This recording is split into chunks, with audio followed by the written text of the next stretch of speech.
Hello, Bluetooth. It's the one and only Icebound Glaceon, and huh,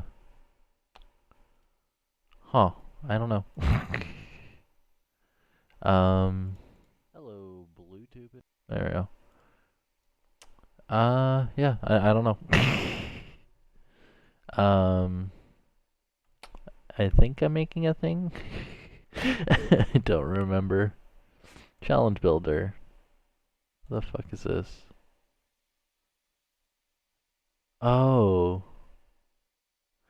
Oh, okay, I remember what that is. Okay, let's just start a new one. We'll call it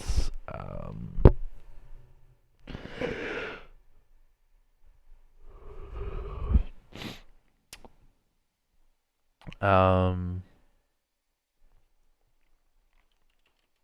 AI challenge 1. Click OK. Build.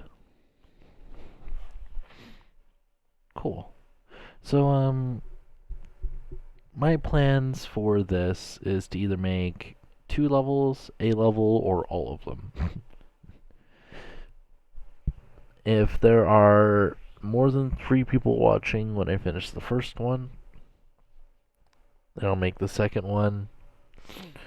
And if there's more than 3 people watching when I'm making the second one, then I'll continue. If there's less than 3 people, at any point when I finish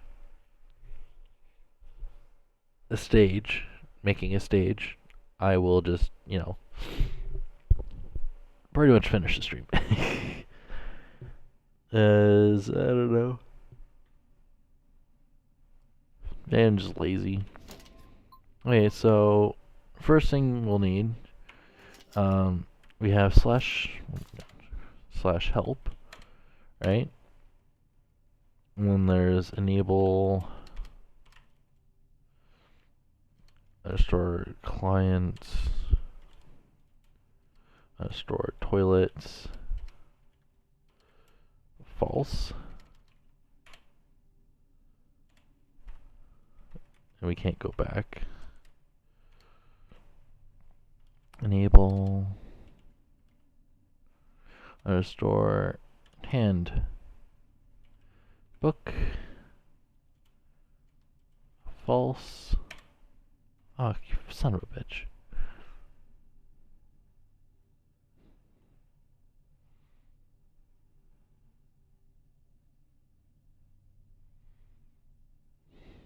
Oh, of course. I fucking typed it wrong.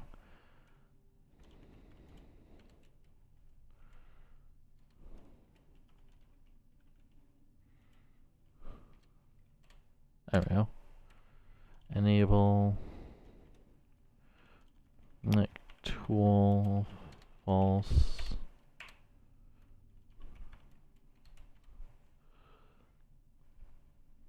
Enable.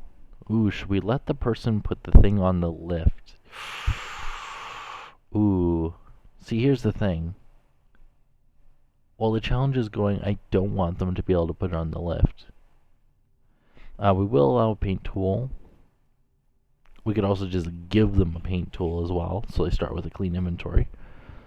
We do not want them to have a sledgehammer.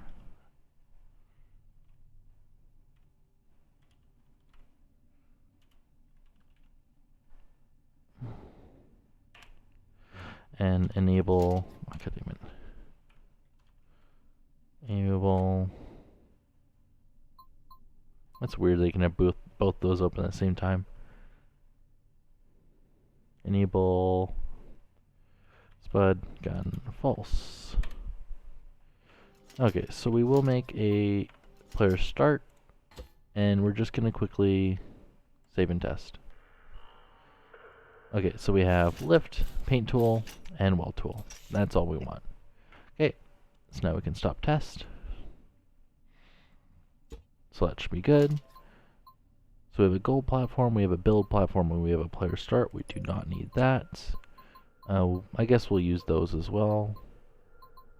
I believe challenge glass is non-destructible, so we might be using that as well.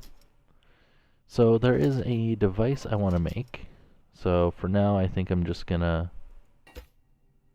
should I even keep this thing within the area? I don't even think it matters. I could probably just start down here, right? I wonder how far this area goes. I don't even know. Oh.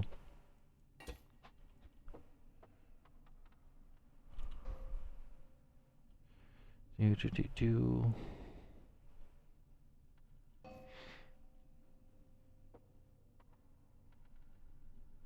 Yeah, for now we'll just make it this size.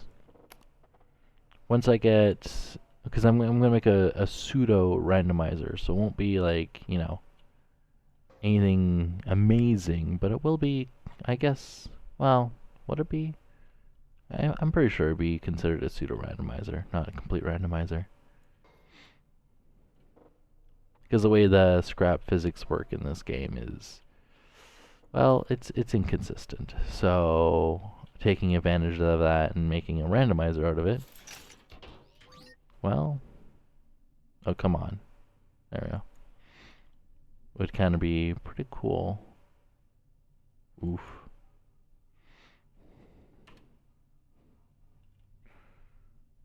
There we go. I'll take this, and so for now, right now, I have them connected to these lights. Obviously, not ideal because, well, first of all, we don't want this here, we want it up there.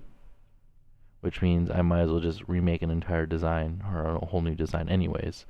So the main reason I'm going to be modifying this is because this is going to be the pseudo randomizer. And you're wondering, why do you want a pseudo randomizer? Because I want every single time the person plays the game for it to be random.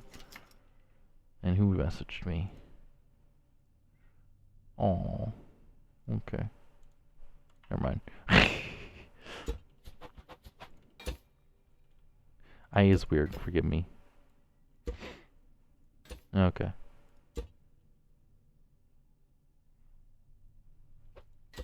That's...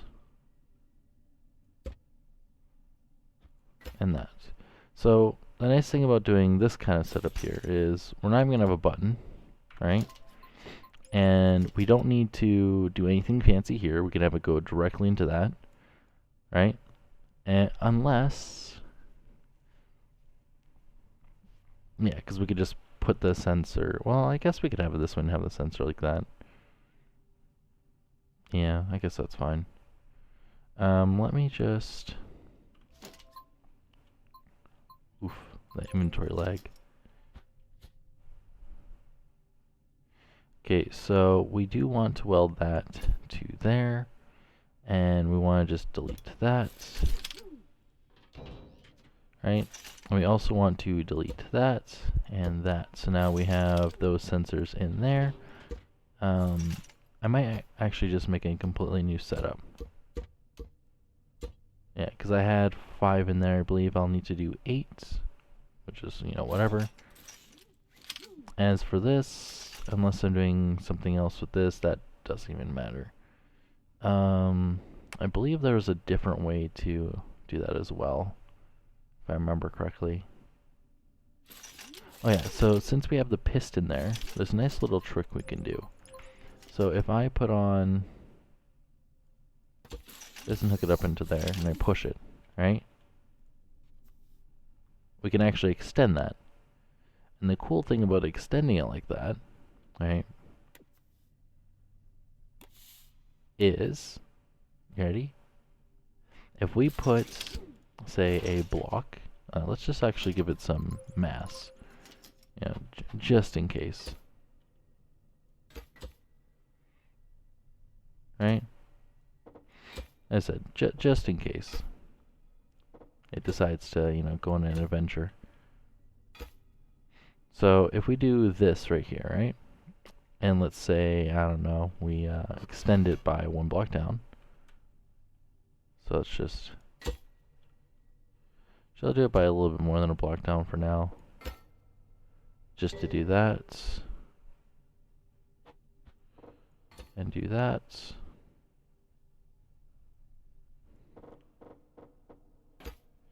And we'll do that.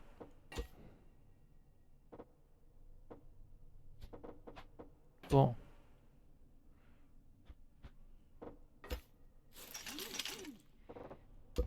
And we can do that, and then we move this along there. And now what we could do is we can turn this on, and we can place a block like this, right about there. And now when we close it, if these weren't in the way, it'd rotate all on its own. So there's obviously ways to make that spin faster. Like I could use a different piece there. Like I could just use this. Again, this is very inconsistent, which is what we want. Hey, even sometimes it doesn't rotate. I wonder how consistent it is rotating with that. And it doesn't rotate very fast that way. It's almost like it prefers being pushed in from the bottom. And it's almost like it's actually colliding with the sides of here. So let's just see if we remove that, does it spin faster? No, it doesn't look like it. Hey, Mr. Bee's Knees.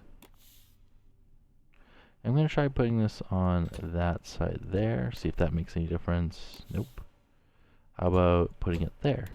Oh, there you go. I wonder why that makes such a huge difference. What if I put it on this side?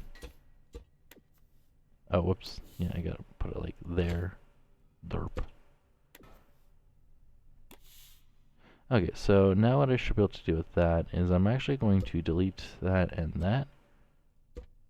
Oof. And see if that's still... Yeah. So this is a pseudo randomizer. Because I want every time every time the person plays the challenge, I want certain things to be random. So you don't just do the same solution every time. You have to have make an AI that's actually adaptable. Yeah.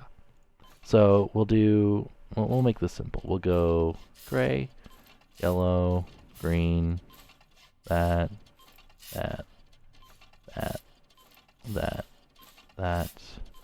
that one, and we'll actually, I guess that should be fine.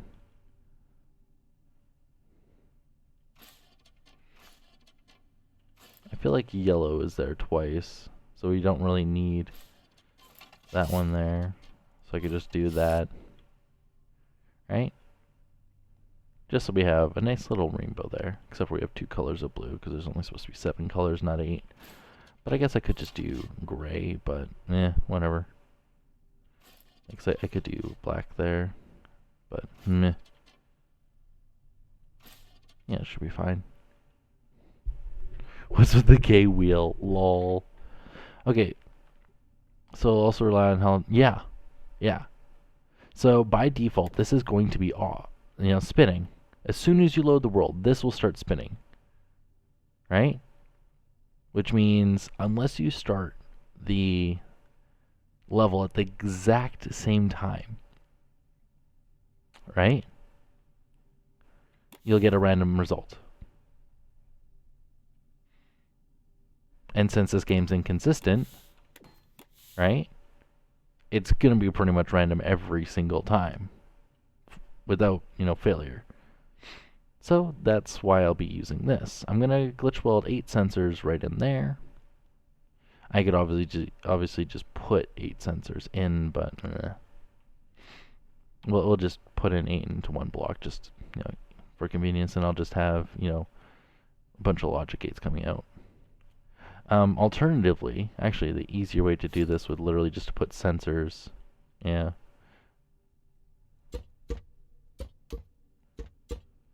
I guess, yeah, the easier way would literally just put the sensors on the wheel itself.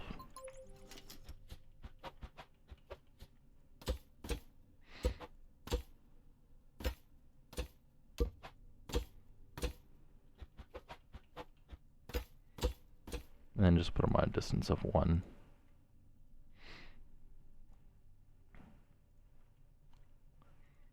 Because then no more glitch welding, and then I don't need logic gates, and this will just directly output. Right? Yeah, that spins nicely. So, but yeah, good luck keeping track of that. I think that'll be a decently good randomizer. Right? I'm pretty sure this will be a pretty good randomizer. Right? It's almost spinning too fast. Add another gay wheel. Nah. Pretty sure this is more than good enough. That's a thick randomizer. I know it works. But yeah, so we don't even need this anymore. Because that was just for our show to have a wheel to make it nice and clean. This we just need to be compact and simplified. So this will be well more than enough. Okay, so now that we have our randomizer, now we have to make sure that it actually outputs that correct value. Right? Need a memory bit that's 1-tick compatible. No, this is fine. Because whatever one it lands on, right, is the one that it selects. Because it's only going to choose one here, right? There's only one output. It's never going to land on 2, right? And when you start the challenge, this is going to extend the piston, right? Which means you have to make a bot that can read that output, right? Pick up the correct key, and then put it into the keyhole, right? Which means we may need to make a system that'll have 8 different keys, and we'll have to spread 8 different keys on the map. We'll just do a combination of, say, 4, right? So the bot only needs to be able to know 8 combinations of 4, right? Which means it's not that many different things it could be. Oh my god, sleep power. So let's see. Now we have to make a device that can actually read that value. Remember, this is just the first challenge. I've already posted on Con Server what the challenges will be. For now, unless you guys have more suggestions. First challenge will literally be you have to make a bot that can read a code, save that code value, find the key, and put it into a keyhole. Give me a second here. Okay, I thought I muted that. Apparently I got muted again. There we go. Can the AI love you? I don't think anyone could. Just kidding. Wait. Am I? I don't know. Okay, so now we have to make a device that can use this code here. Right? So using that there to output a correct value. So if you notice, this is also 3-bit. So we can actually put this into, actually, it's almost an easier way to do this.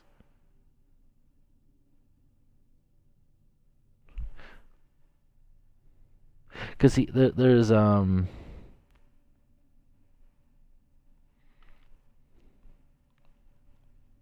my god, Jesus, you guys are distracting me. Okay, there's 2 ways I can go about this. I can either use a mechanical randomizer like this, right? And have it go like that. Or what I could do is I can go something like this and just have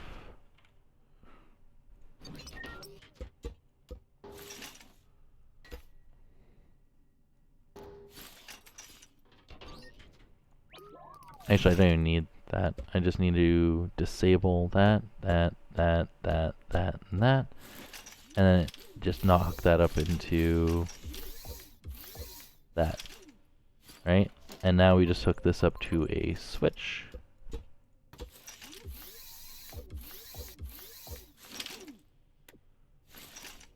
And that should be random every single time. So a nice little thing about this is it's more compact. The downside is getting a value that we want out of it, or a readable value out of it. So remember, wait, nor. So it'll be on by default, and then as soon as you start the challenge, turns off. Right? So as soon as you spawn in, it'll be random pretty much every single time. This is 1 in 8. Obviously we can have higher values, but as I said, I only want this. So we don't even need this randomizer here. This should be well more than enough. I'd say this isn't really as random as this, because this will be the same every single time. Yeah, 8 possibilities of a code. That's pretty much all I want for the first challenge. And the key, as I said, will probably only be 3 or 4 long. So the bot won't need to read that much, right? And I don't even know, well, let's see, if we do 8 different combinations of 4 different colors, are we going to do more than 4 colors? Or are we going to keep it simple and just only have 4 different colors that they have to check for? So I think that would probably be the better option for the first challenge. Remember, this is an introduction challenge, right? So, and obviously I'm not going to have to be able to complete any of these challenges because I suck at the game, so you guys have fun with that. Okay, so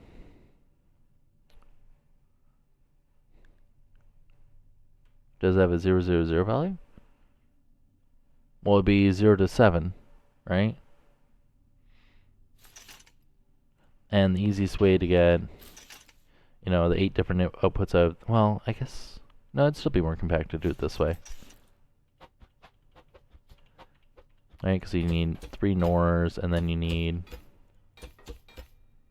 that. Right? And I'm actually going to temporarily hook it up like that, just so it's easier. So we have all of them off. So we go NOR, NOR, NOR, NOR, and then we have on, off, off, right? And then we have on, off, off, right? And then we go on, off, right? And then we go on, off, off. We go on, off. Then we go on, off. And we go on, and on. And if you notice,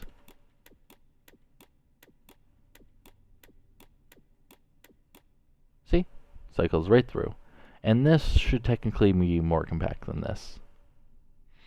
Right? I'm pretty sure this is more compact than that, right? Is it? I could be wrong. Oh, also, this doesn't need to be 4 by 5 this way, right? Because there's 2 extra blocks, so it'd be better off being 3 by 6, if that makes any sense. So what I should have done is I should have moved, you know, a few of these around, right? So like, you know, but this should be more than fine. This only takes up 18 blocks compared to, you know, all of that, which would be 4.9, 36. So this is literally half the size and does the same thing. So yeah, we'll be using that instead of this. Because if we disconnect that from there and we stop it at different times, as you can see, it's a random value every single time. So that should be more than good enough for this challenge, instead of having that system there. Okay, so now that we have this kind of selector, actually I'm gonna compact it because OCD.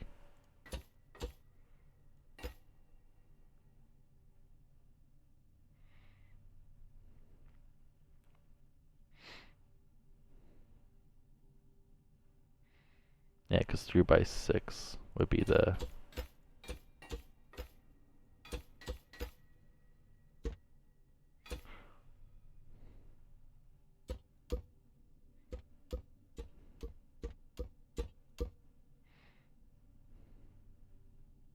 Yeah.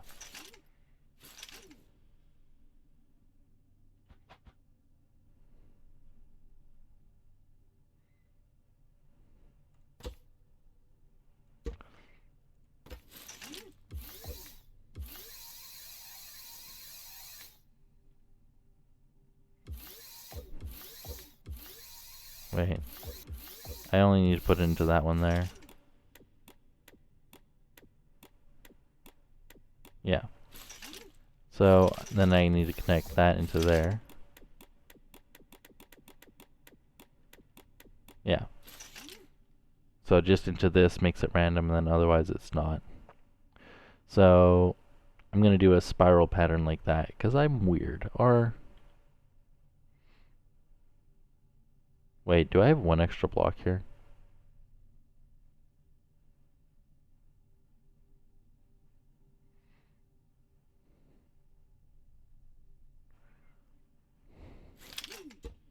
There we go. I had a lot more than just one extra block.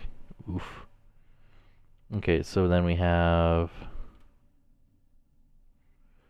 nor, then we have nor, that one, then we have that one, that one, that one, and then we have that one, that one, that one, and then we have that one, that one, that one, then we have, wait.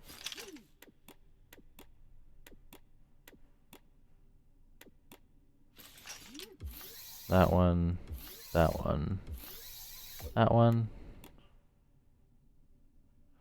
that one, that one, that one, that one, that one, that one. There we go. This is a little bit more compact. This is what we'll be using. Should be more than good enough for what we need. So I am gonna paint it. So we'll paint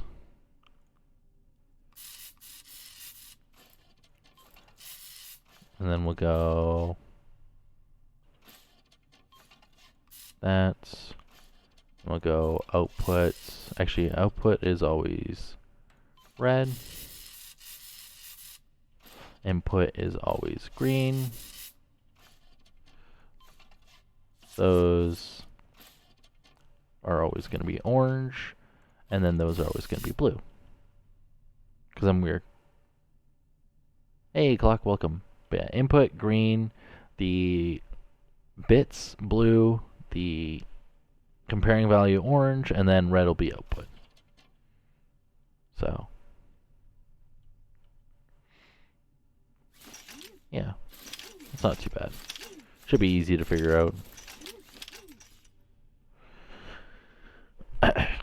Okay, so this gives us 8 different results, right? So we don't even... There. Okay, so now we have 8 different results. And now we just need... Let's see, we need a way to select... Because see, now we have a way to select which combination. Now we need a way to display that combination. You might have skipped some classes. Oof. So what I'm thinking we can do, right, is we can glitch weld 8 different headlamps. Or what we can do, which would be similar to what we did to Minecraft, is do tapes. Right? But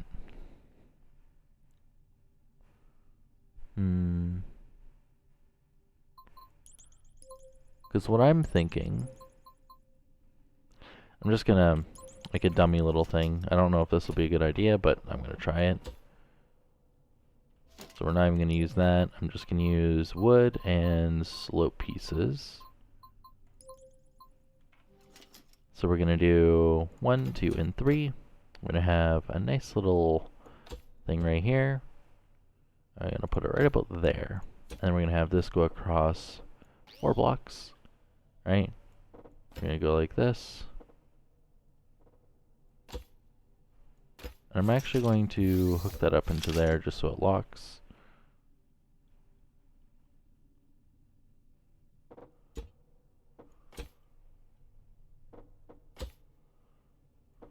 There we go.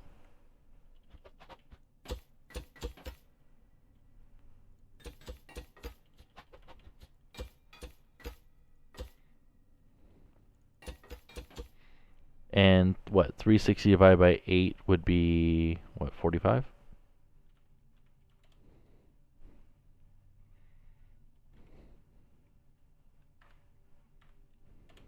Yep, just had to double check. So that means we'll set first memory bit. Oh, and we have to triple bearing this with this method. So we're just gonna do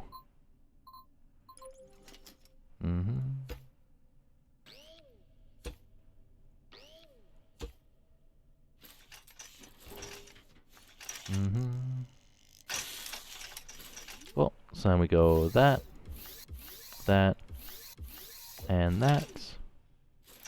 And we set this one to 45.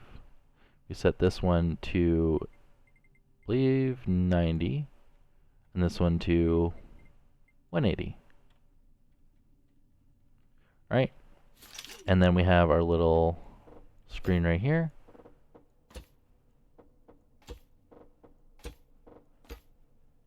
Right?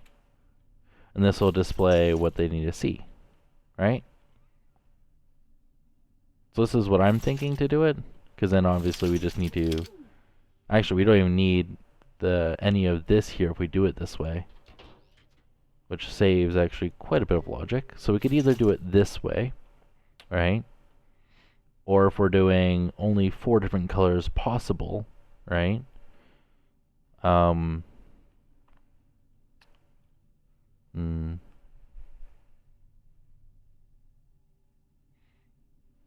Yeah, no. I'm gonna...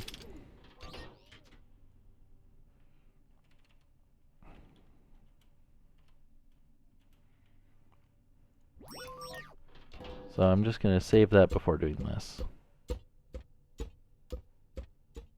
Cool.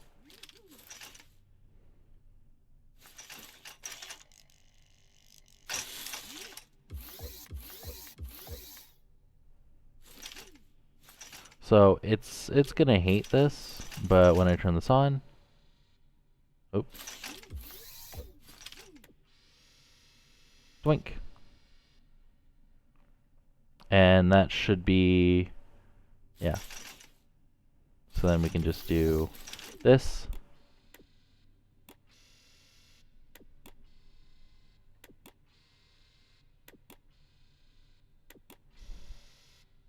Yeah, should cycle through. So now we just need to put the combinations on that, right? And the nice thing about doing it this way, right, is we can also read what the value is, right? Which means the value that's right over here also has to be the same value over at the finish line. So they have to match. So either we make saying the colors match. So like,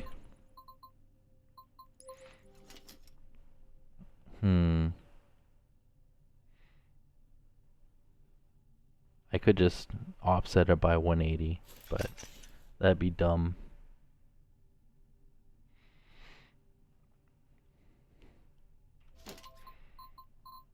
Another thing I could do is I could just have, you know, only 4 different combinations and the other 4 are reversed and be cheeky. Right? But yeah, this would show the person what the combinations are. But now we have to have a way of making sure it can read and output saying it's the right combination. So saying it matches. So since we only have 4 different colors, I can actually glitch weld 4 of these, right?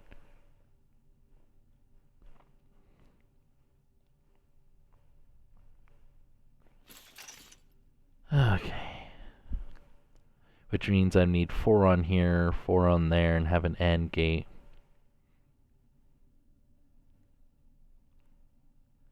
Either that, also I have the thing here output a binary number.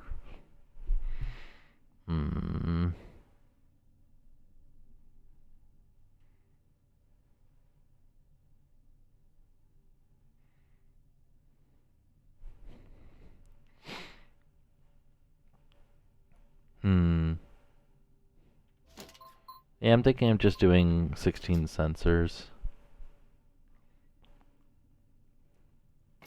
like literally just doing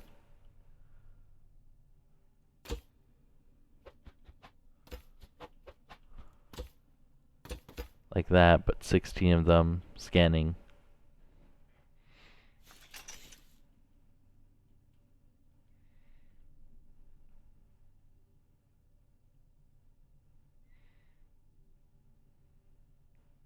Let's see, because if I have 16 scanning there, and then I have AND gates, and I have 16 on the other one scanning, right? And if they show up as AND, right, then they'll be the right result. Alternatively, I don't even need to glitch weld any of this. Well, not for the other part, because for the other one, right, I could literally just do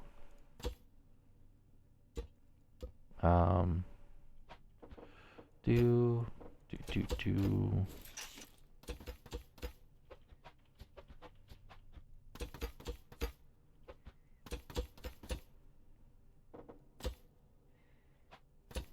right, and then have one of these for each color, pretty much, just so it senses which one, and have the actual key be put into that kind of thing.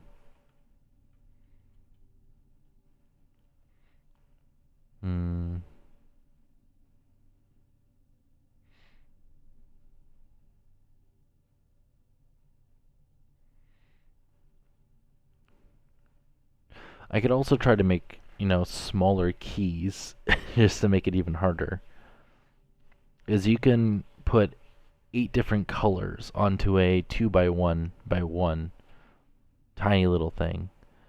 Because the nice thing about these is you can actually connect them like that. And since you can have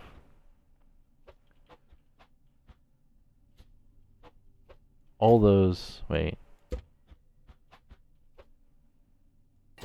all of those shapes and have one color on each side. Wait, would it be one color on each side at that point? I don't think it would. It'd only be 2 different colors. I guess you could do 4 colors in a little 2 by 1 by 1.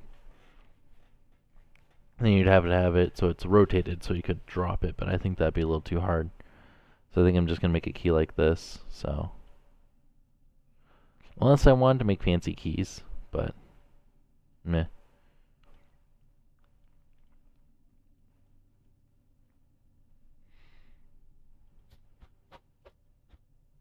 Yeah, because then I could have, well no, because then the web pieces on this side wouldn't work. So now we have to make sure this matches that color combination there.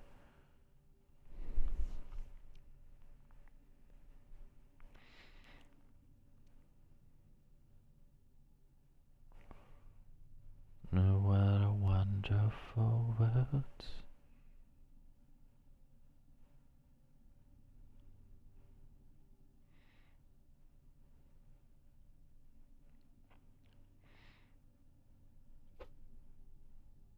Yeah, I'm still thinking of glitch welding 16 sensors just to get all the colors. Because I technically already had the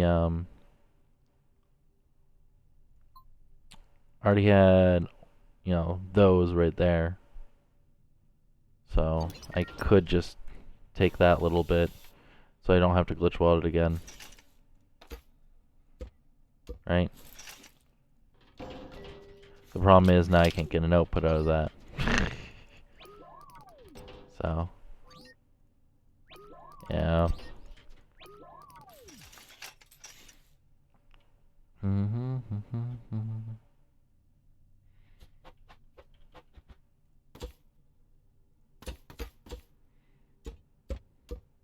Let me just do this a little bit of a dumb way.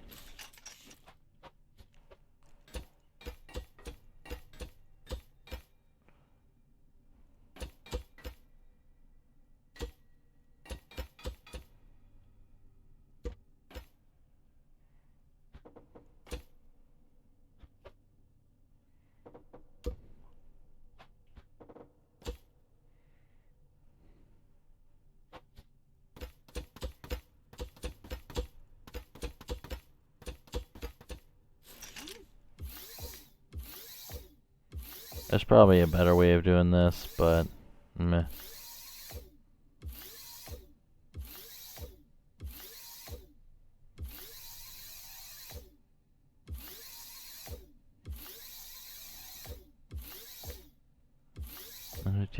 Two.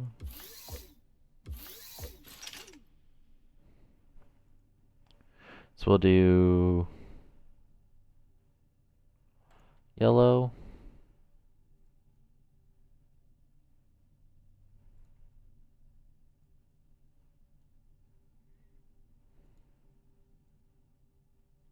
Then we'll do green.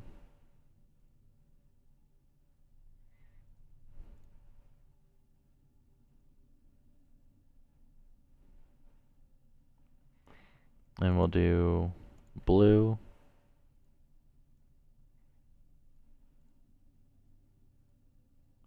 Then we'll do red.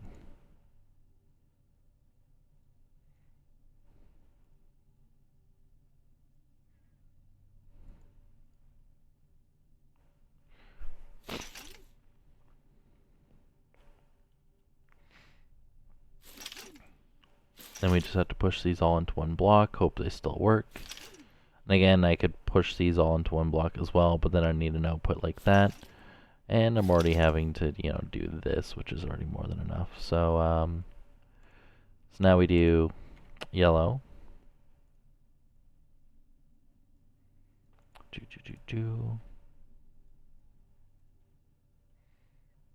Um,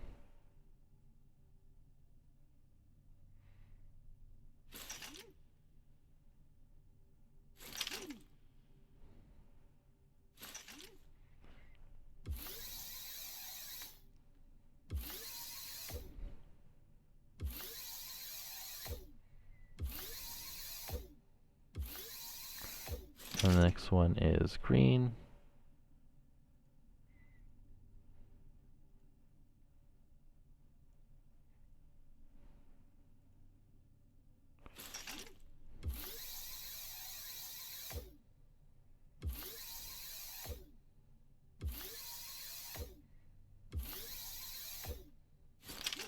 Then it's blue.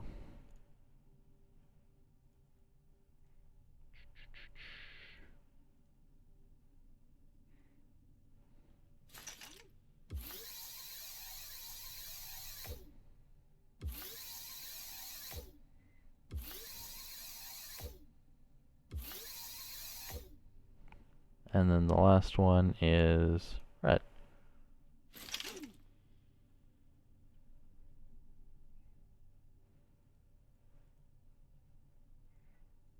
Cool. So let me do that one into there. One into there. That one into there. And that one into there. Right? So now, what we want is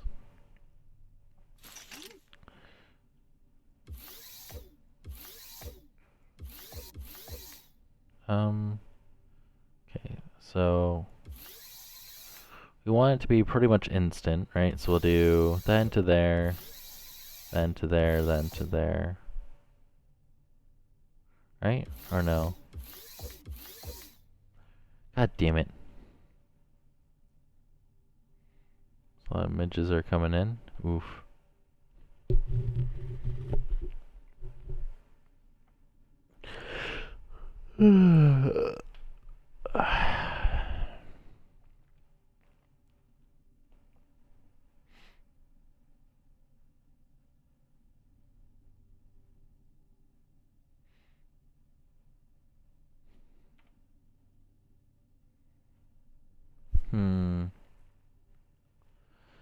So now we have the match, right? But now I have to make sure 4 of those match.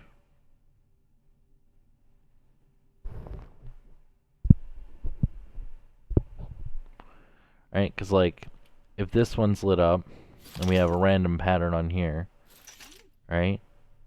And we see that they match, but how do we know that 4 of these are matching?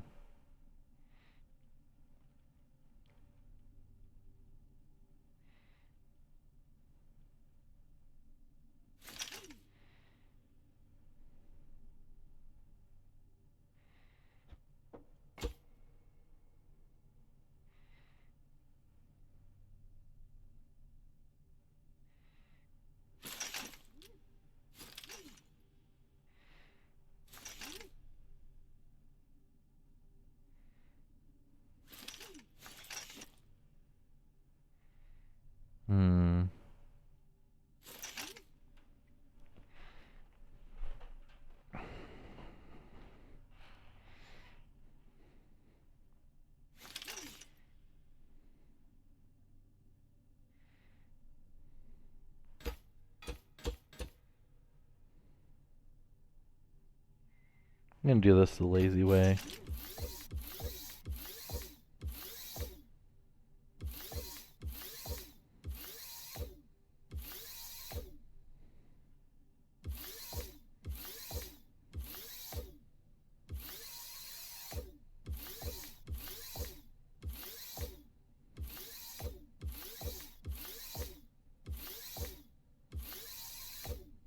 There we go. So now let's say if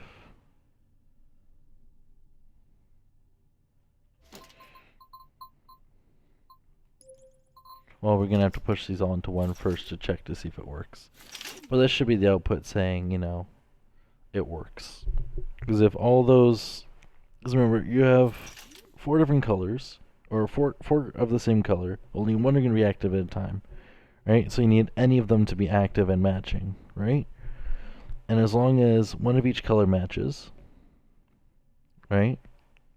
Doesn't matter what the combination is, it'll output. So now we just gotta think of combinations. So I'm actually gonna move those like that. So I think first we'll try, oops, we'll try that, that, that, and that. No standard combination, doesn't matter. Then we'll try, remember reverse order is gonna be on the complete opposite side. So we're gonna have red, we're gonna have yellow, and I'm actually going to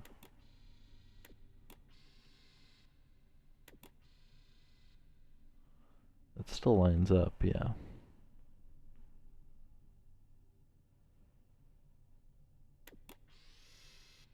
There we go.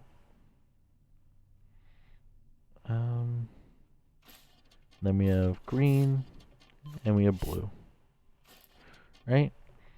So now next combination we want to do, right, which will be right here. I'm actually going to do green, blue, red, yellow, which means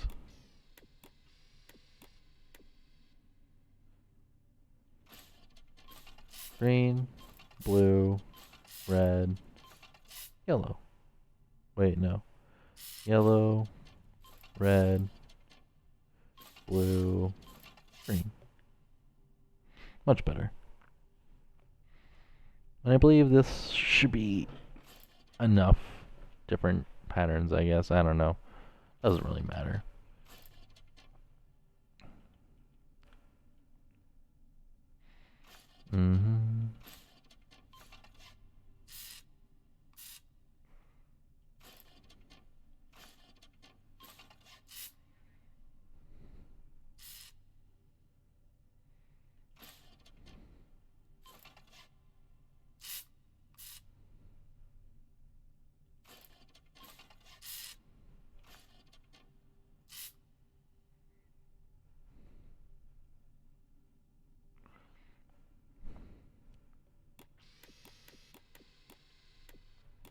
So we have 1. We have 2.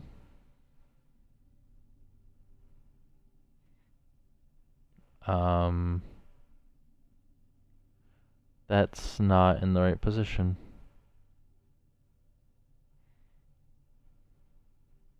Huh.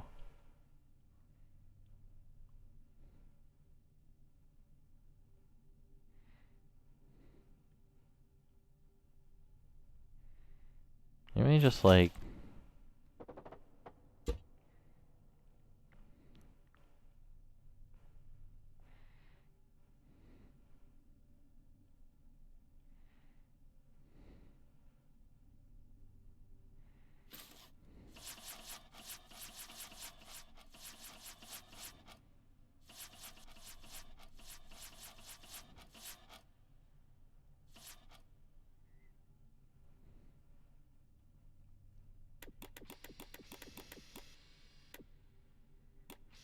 okay, so we got, actually, you know what? I'm gonna hook up a button to this. Okay, so we'll have yellow, green, blue, red, yellow, green, blue, red. Then we have green, blue, red, yellow, green, blue, red, yellow. Then we have blue, red, yellow, green, blue, red, yellow, green.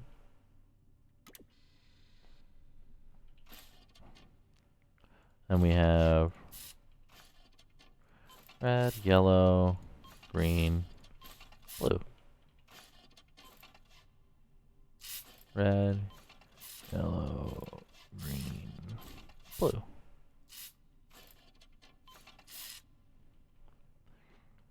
And that should be enough combinations. Doesn't really matter.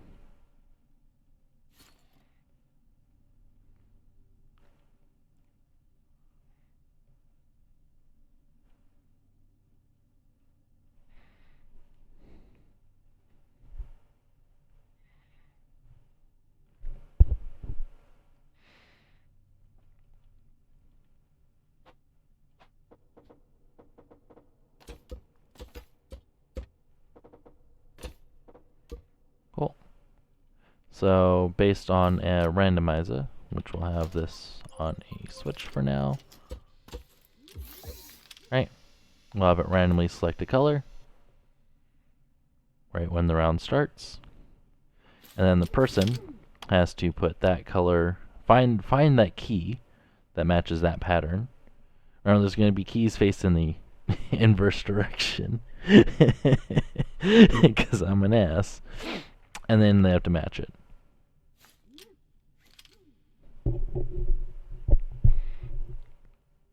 I'm thinking since this is in reverse order, that it's going to be either I'm going to have to flip.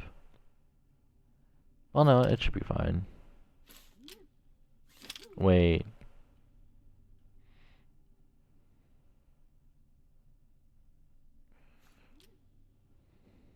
Yeah. I'm going to have to flip the order. Because right now this one's first and this one's first, but since the one on the opposite is the opposite, right, they are going to have to be reverse order than what they are right now, which is, you know, whatever. When I re-put this in, I'll just have to remember that when I wired in. So that'll be fine. Now to take this and glitch weld all of these into the same block.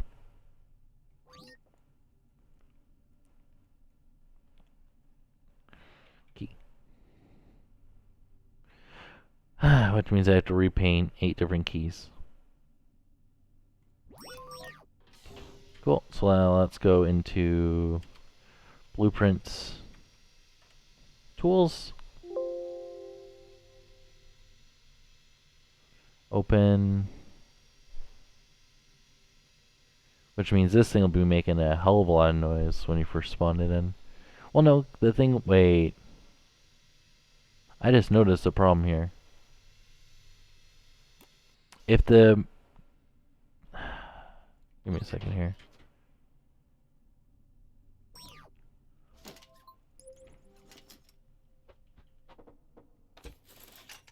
Let's just temporarily weld this, right?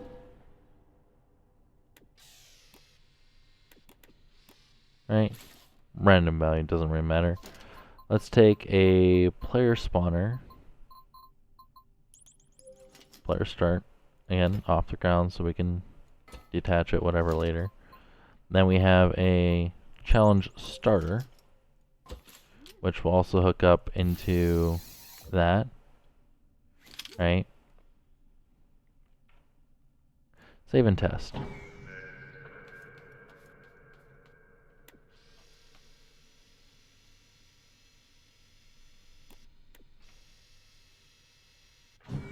Okay, So stop test, resume. Okay, so apparently I can leave the switch on and it saves that. So I don't even need that one gate there. I just need to hook up a switch into that,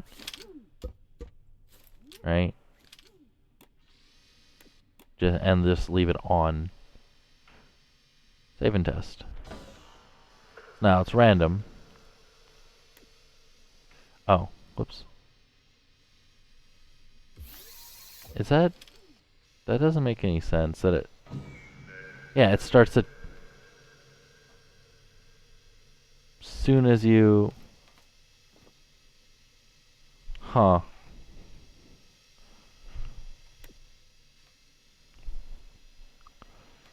I don't think that's what I want.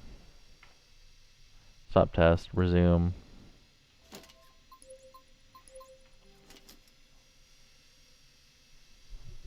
So what I think I'm gonna do is I'm gonna have a NOR of that into, from this, I'm gonna have it go into that, and this go into there. So now when we save and test, it doesn't start out until that, but this is still active obviously, and as soon as you start it, it selects the color and starts the mode.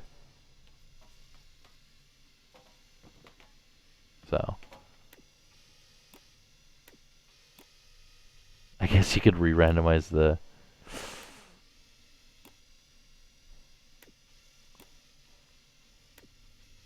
because we don't want them to be able to re-randomize it.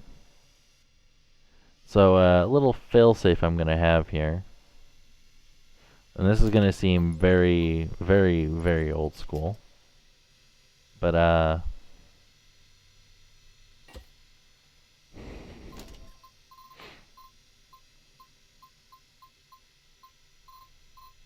well, I could literally just have this on a,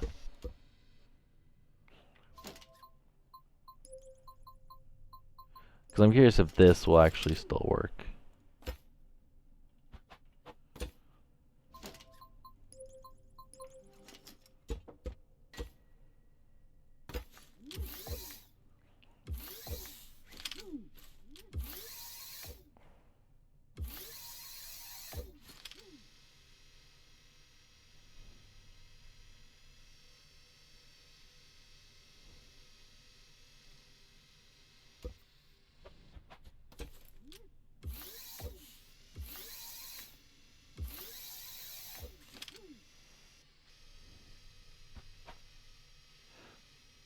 So what I'm thinking is being a little cheeky here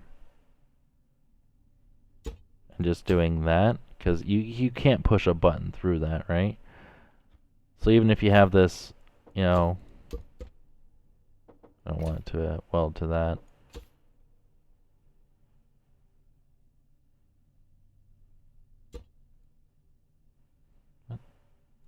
There we go.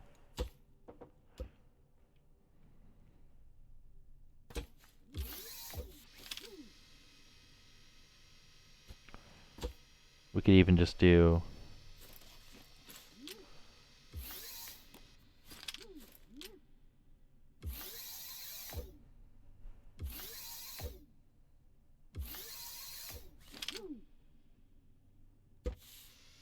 there we go. So now as soon as you push the button, the switch is gone. Yeah. That's how I think I'm gonna solve that. Lol.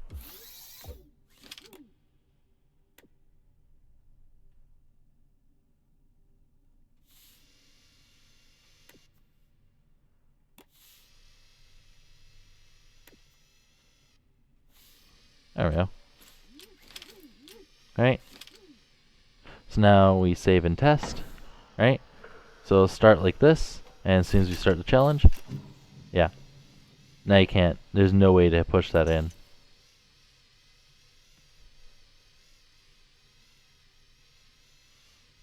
So that should be more than good enough. Obviously, I could change how that looks and everything, so I could also just rotate it, but yeah. You guys get the idea.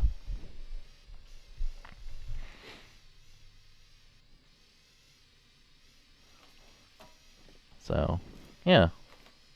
That'll be how we do that. Obviously, again, selects a random color. I think it was random. Restart. Yeah, it was random. And then this has to, then it has to find that key that matches that and put it into there. And when it does so, then this will go into the,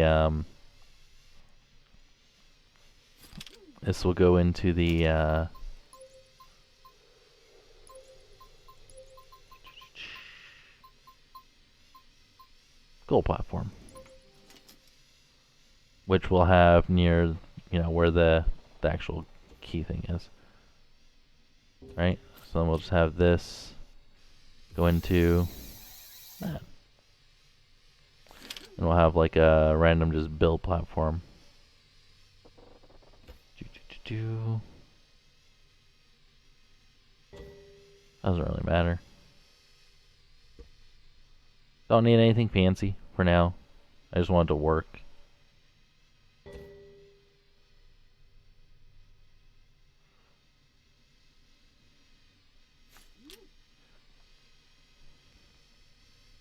Hey, Elstrak, welcome.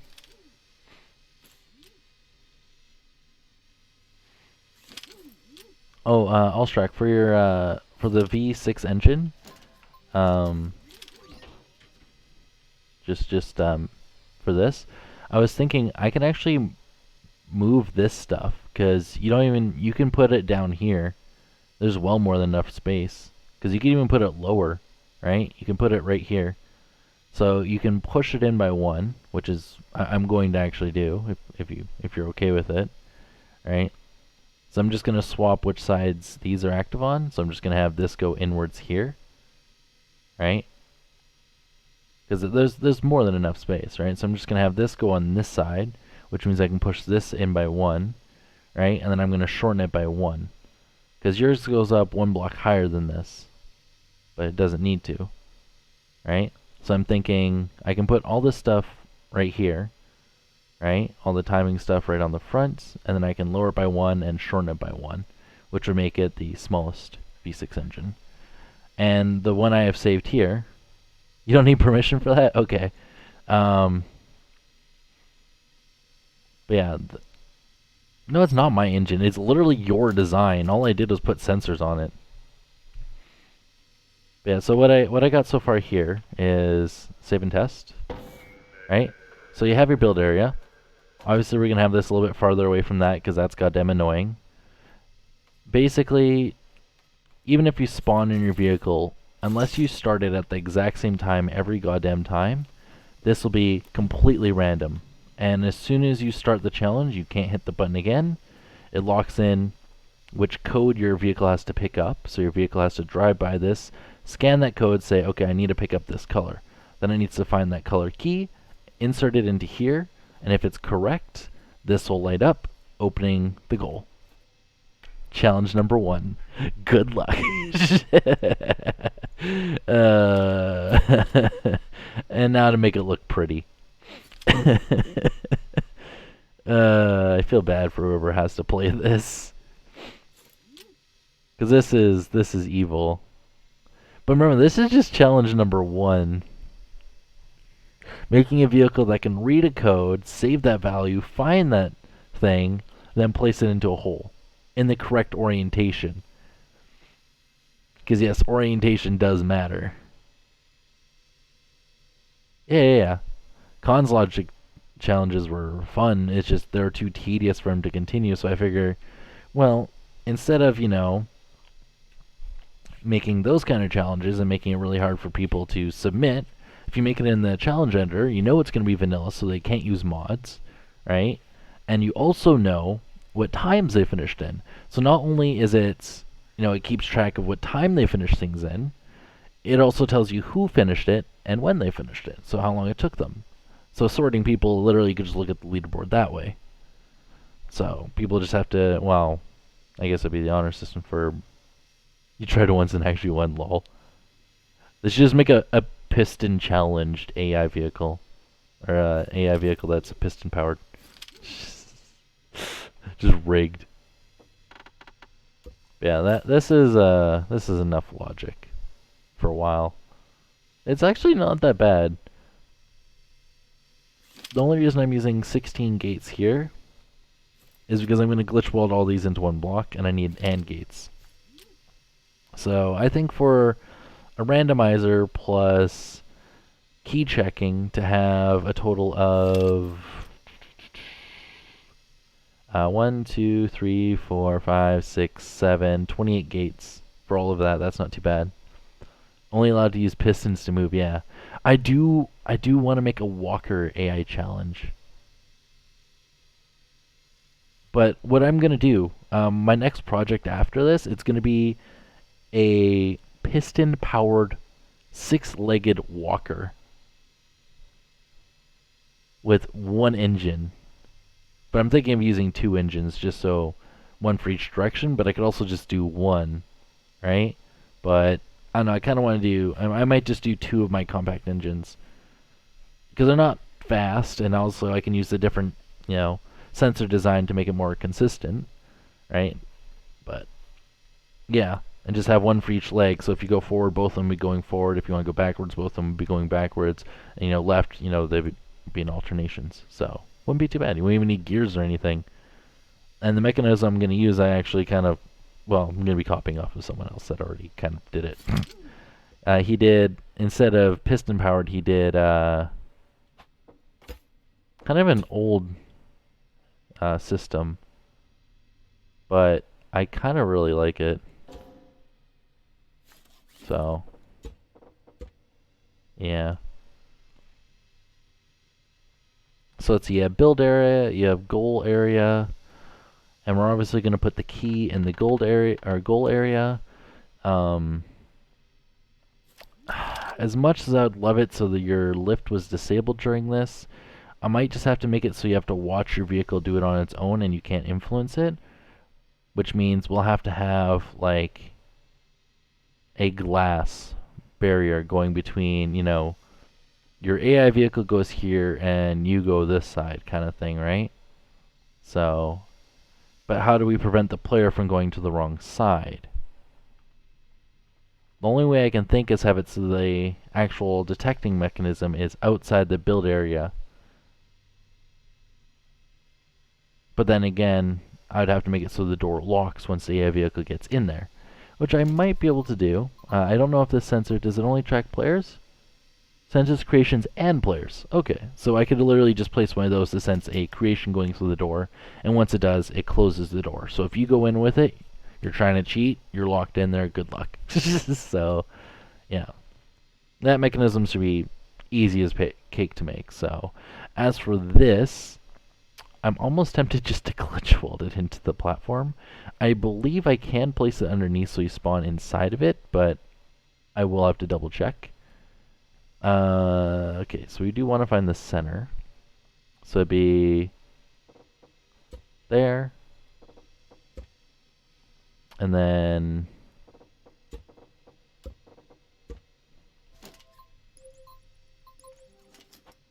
cool. So that should be, yeah, center of each. So we'll go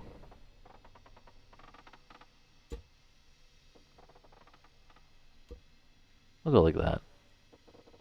Doink. Doink. Is that gonna spawn the... Okay, I'm curious. Obviously this won't be multiplayer friendly for now. So I'm curious if this but why is there an output from that? Does that just output a signal when the person spawns? Interesting.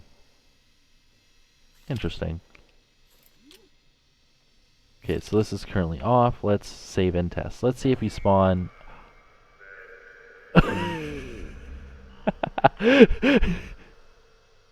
Wait. Oh my god. Wait, what? Wait, what is this? Wait. Stop test. Wait a second, that's a bug. There's no way that's intended. There is no way that's intended. What? No, that's not intended. Turn it 180 degrees. No, I'm thinking of doing this now. Yeah, I didn't know you can make it downwards, but I'm gonna actually use that because that's actually quite interesting. I didn't even know that was a possibility, but I'm actually going to use that. So,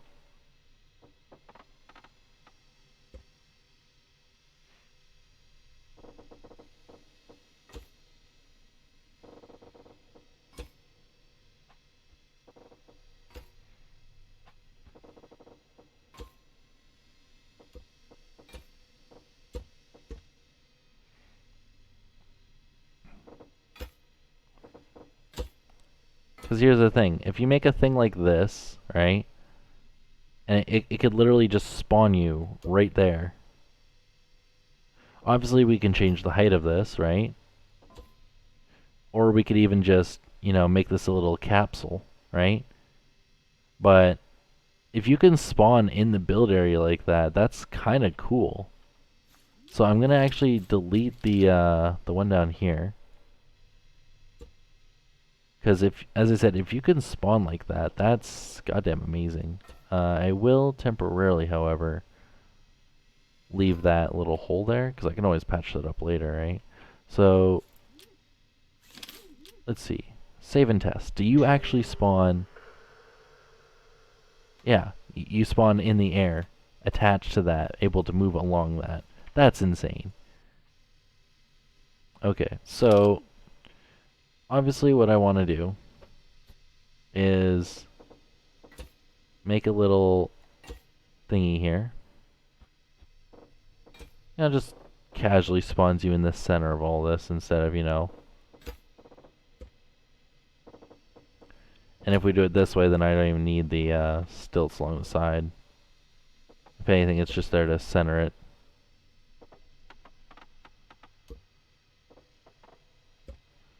Right? And again, I could raise this up, which I'm probably going to do, but this should be fine. So now when you spawn, right? You spawn in this. And you spawn in the build area, which means you can build whatever you want. And oh, you know what would also be cool? Is if you can't see what this is, only your AI vehicle can. That would also be pretty cool. So, yeah.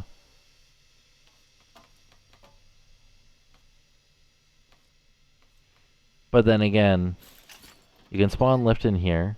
Oh, insufficient parts. Huh.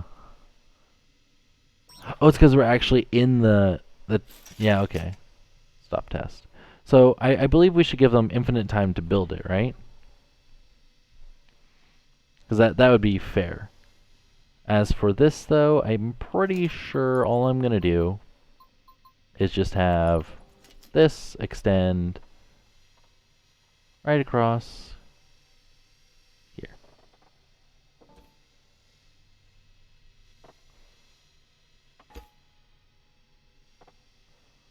And there's two ways we could do this. We can make the player go above, right, to be able to watch his little AI vehicle derp around. Or we can make it so he goes beside it. And I think I'm going to choose the option of going beside. Also, I didn't want to weld this to that, because, nor this. There we go. So we're actually going to put this over there. Cool. Which would you guys think would be better? Looking down at your creation while it's doing the challenge, or looking next to it?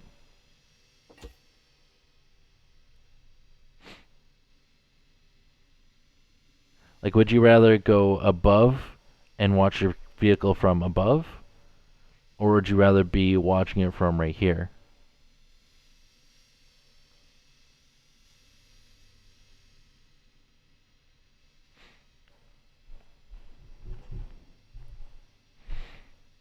Because I think it'd be kind of cool to have... Well, either way, you could still see the track and what you have to build in before you go into it. Because I could just have, the one side open until the challenge. Well, I could just have that side open the entire time. It's just the side where your bot goes in closes, right?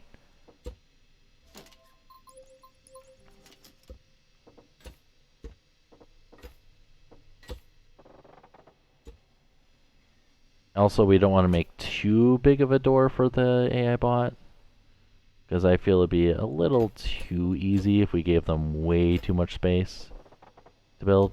So, I don't know, maybe that's just me. But, I don't know, I feel like if we give them too much, it's just going to be too easy.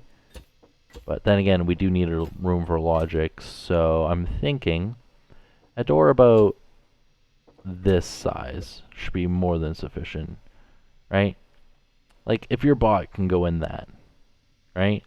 Then we'll have this as a little staircase up so you can see, yeah,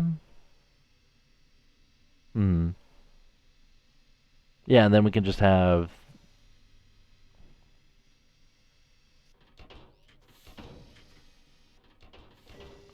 where do we want everything? Because again, I can make a staircase up. I could also just make a basic player launcher, but oh. Okay, so we have vehicle goes in here. We'll have the door shut on them, so we'll just have like a little door come in from down here. Right, a seamless door should be more than sufficient. So we'll just have that go like that. And then we'll have like, I don't know. How much space do we need? How tall should we make the thing go?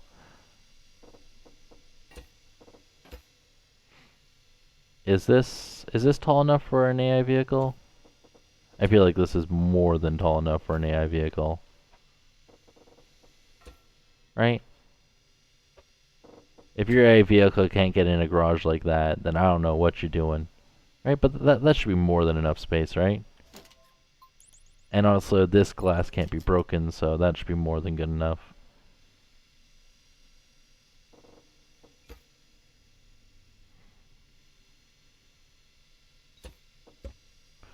And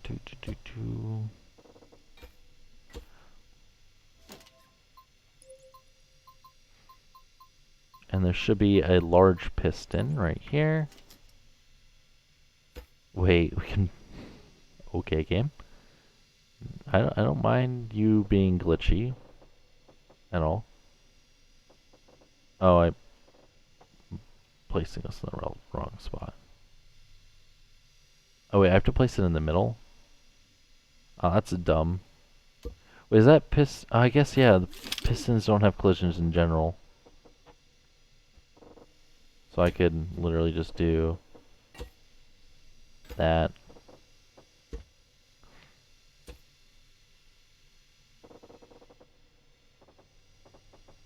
Cool. So now let's, again, temporarily weld this to that, just so we can output the switch. So we want to have it off by default. We also want to have this door only open when the challenge starts, which means we want this to be up by default. Or not. You know what? Game's gonna be this way. So I'm gonna, have to do that, and then I'm gonna have to push that, then I'm gonna have to hook that into there, and then I'm gonna have to put this on XOR, and I'm gonna have to turn it off, then I'm gonna have to put this back on NOR. Wow, that does not extend that far. Oh. The fuck? Wait.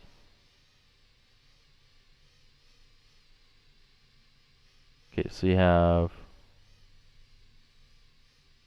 What? I'm confused. How far are these distances? Oh, so I placed it one block too far down. Okay, that's fine. Let's just temporarily do that. Delete that.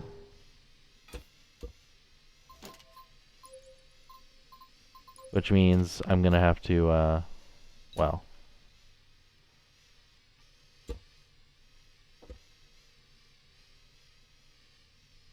Wait, did it just teleport a piece? Or did I delete the wrong piece? Oh, whatever. Cool. Which means we have to hook up this.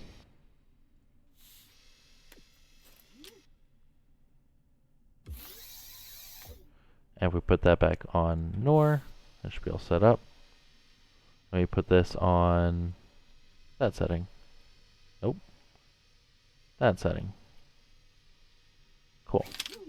Is it still? Oh, we don't want this piston visible.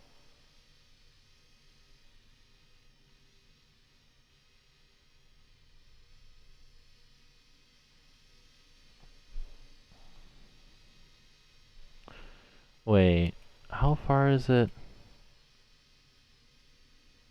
Okay, so does that teleport the piston down? No, because there's still enough room for glass there. That does teleport the piston down, though. I don't like these piston links. They're weird. You know what, I'll just use the old piston. It'll be more than well enough for what I'm using it for.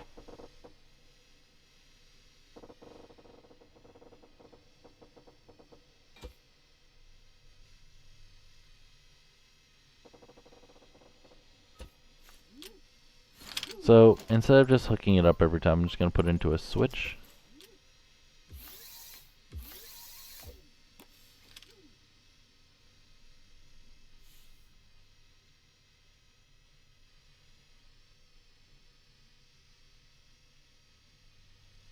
Okay, so I need it to go down a few blocks further.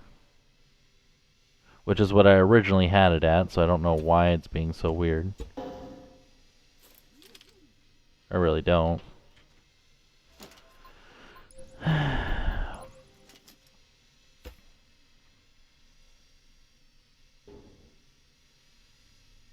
Wait, can I knock it over? I don't know. Does that break the...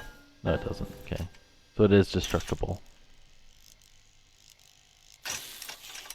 8 max speed. Hook that up into switch.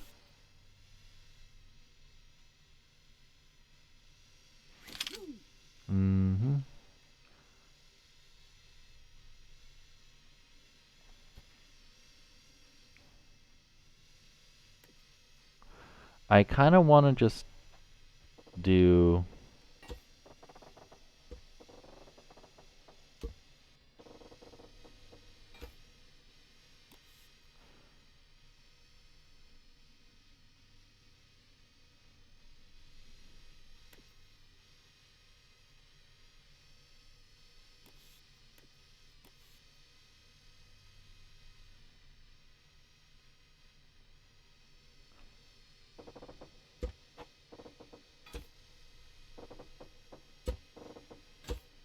like that. And then as soon as you start, it just goes bloop.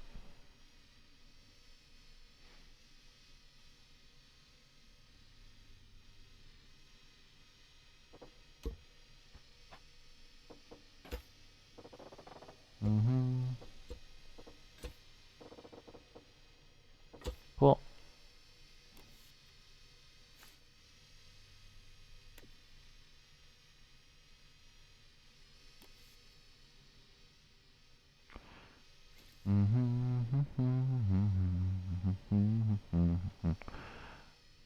And see, now I'm also tempted to move this back to here.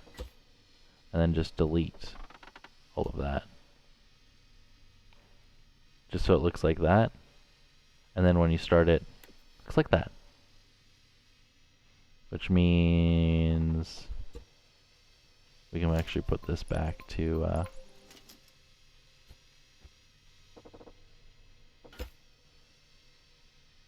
But then again, I could also just push that back one entirely and just move this over by one as well.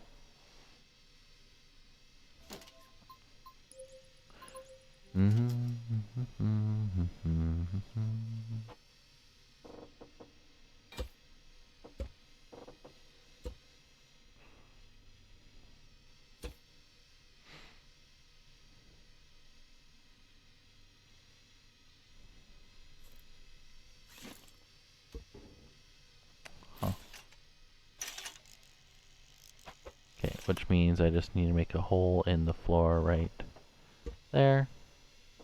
I need to do that. Do that. Place that there. Delete that. This won't ever be visible, but, you know, OCD.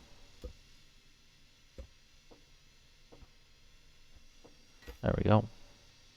Just all in the useless details that no one's ever gonna see.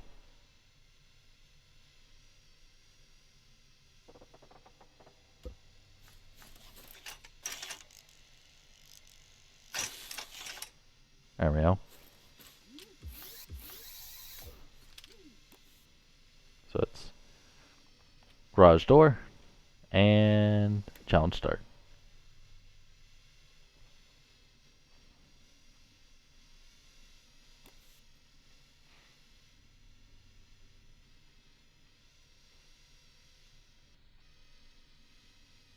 Doink. Doink. Doink. Yeah, that I think that looks a lot nicer.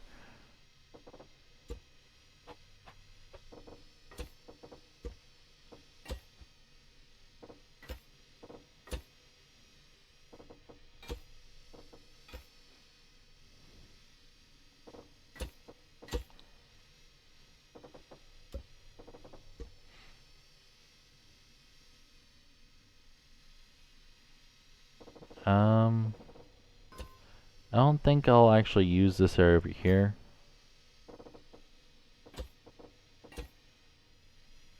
I think I'll just make it like a little dummy thing.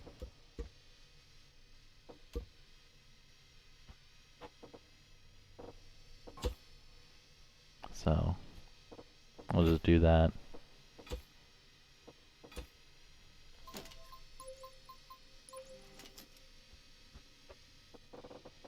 Right?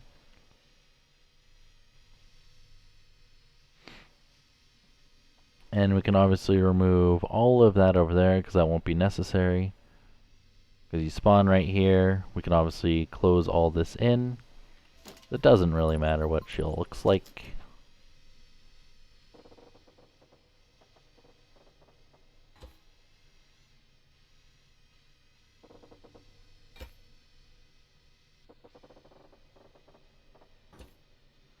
Ba ba bum bum.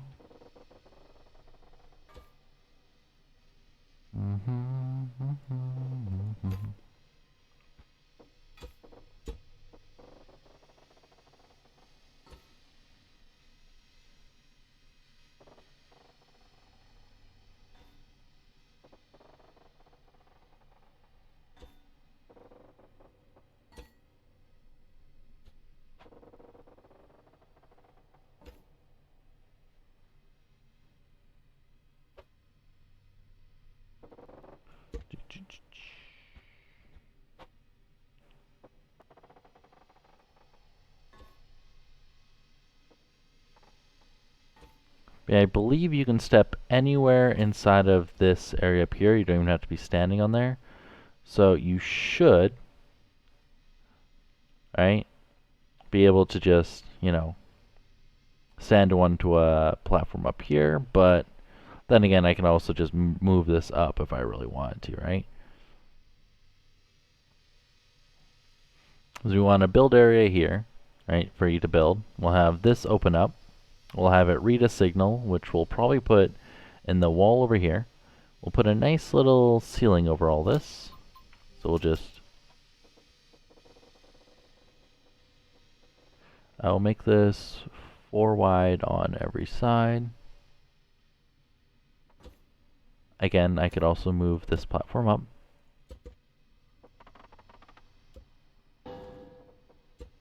which I'm probably going to do right about now, to be honest.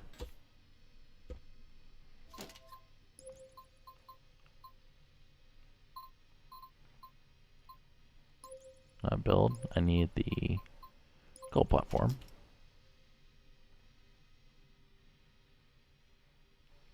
Oh, of course, you need to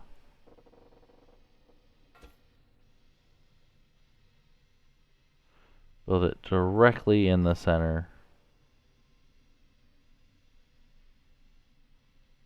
I like how it lets me do it down there. Because I need to place it like there. Is there not? Oh, doi. Much better.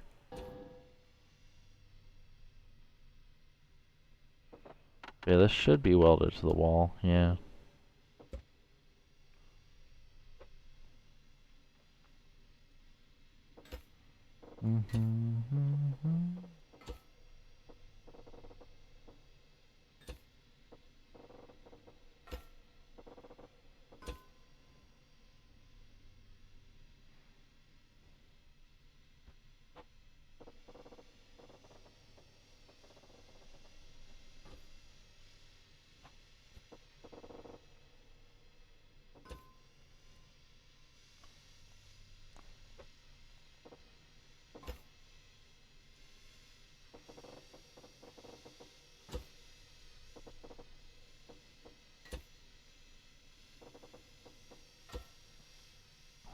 So I'm actually gonna put like an elevator right here for the player, because I'm weird.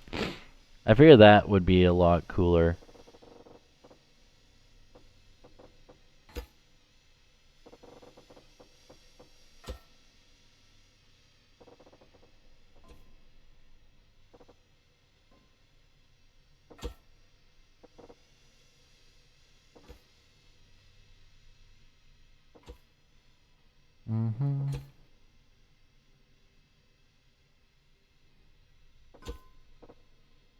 Cool. So now I just need to, yeah, build up a nice wall. Well,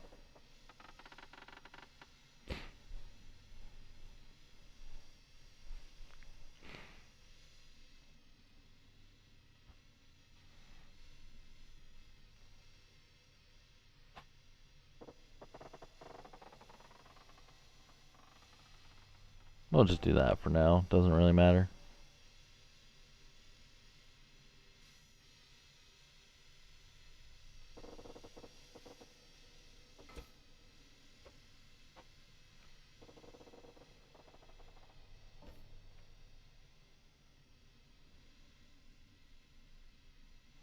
Wait, how tall is the 1, 2, 3, 4, 5?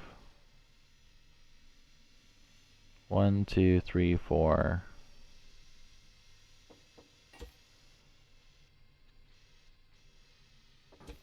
1, 2, 3, 4, 5. So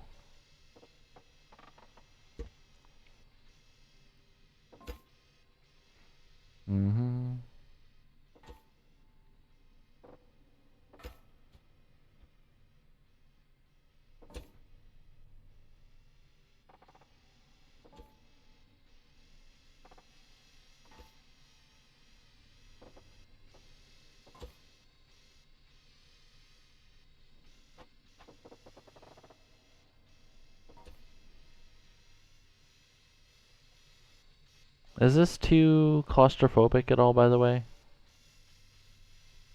It might be also too claustrophobic.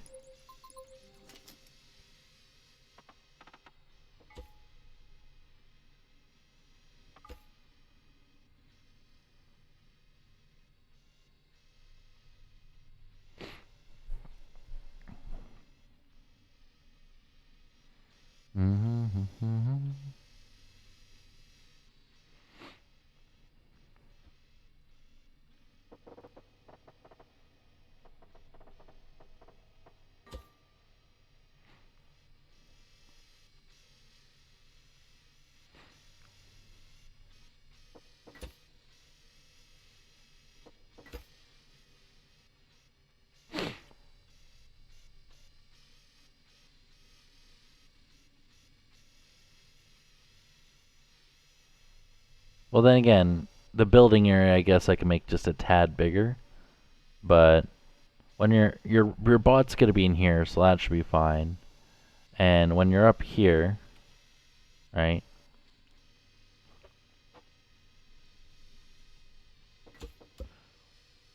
Yeah, I guess I can make it, you know, a block taller.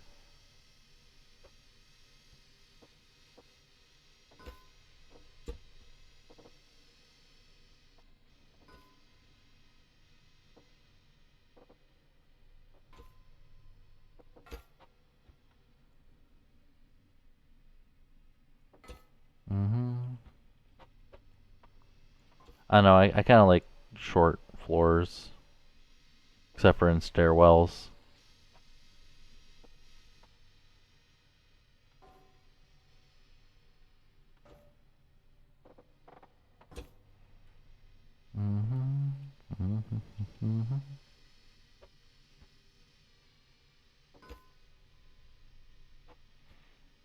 Do do do do do do do do.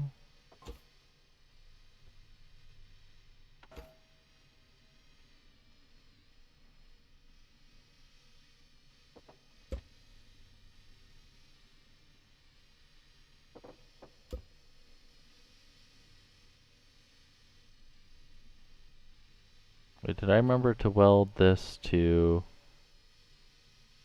No, I did not.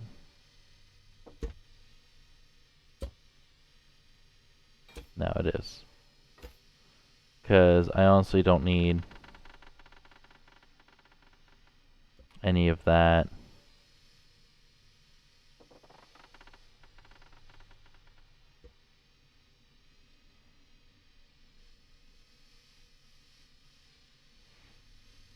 I'm just seeing where it's connected.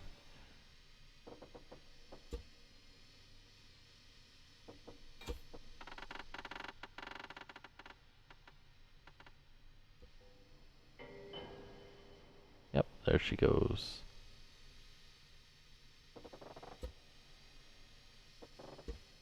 There we go.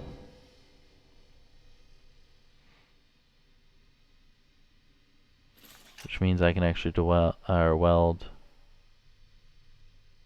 that to... Well, I'm going to raise it up by 1. And then weld that to...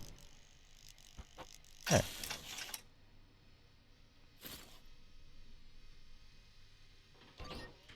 Cool. And now I can actually delete all of that.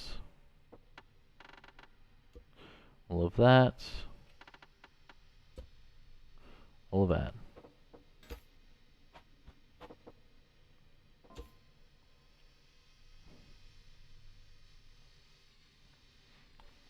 And now I can remove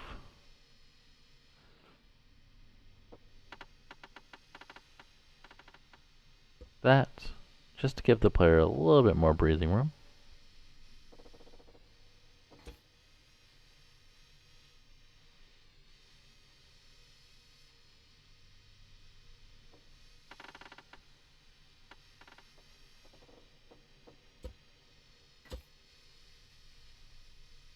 Because this should be a little bit nicer up here.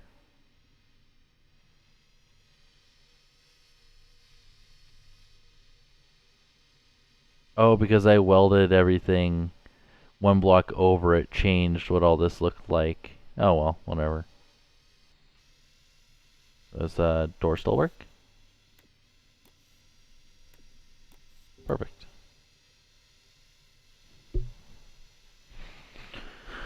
Okay. Yeah, door will be open until the challenge is started and the vehicle goes in. So we'll just have a few sensors in there that picks up, you know, when a player goes in or when a creation goes in. So we'll just put it like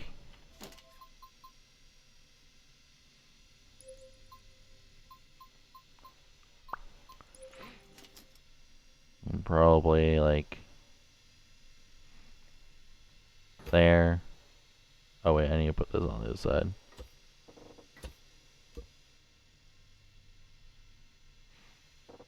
Let me just like build it up here and then just spawn it down there. Actually, I don't know how big it has to be.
There we go, that should be more than enough.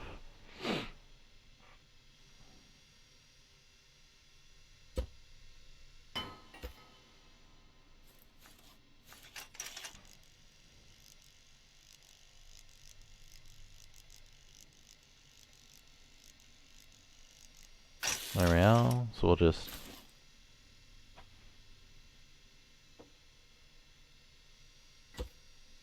For some reason it's hot right now as a Furious. Yeah, it felt like winter. Oof.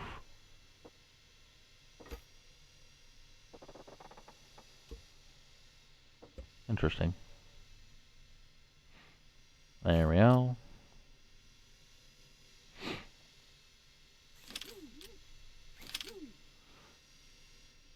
But yeah, I'm probably just gonna hide all the PNC logic down here.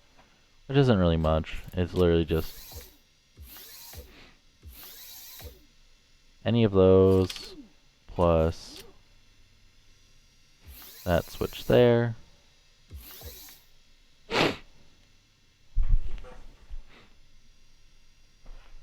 Will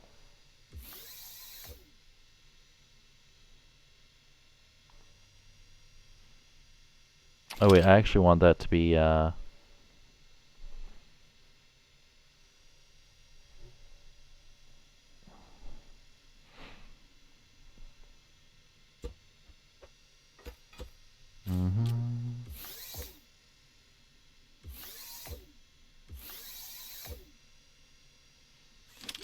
Give me a second here. I have to. I can probably just use a switch. I'll use a button. Yeah, I can test multiple X inputs.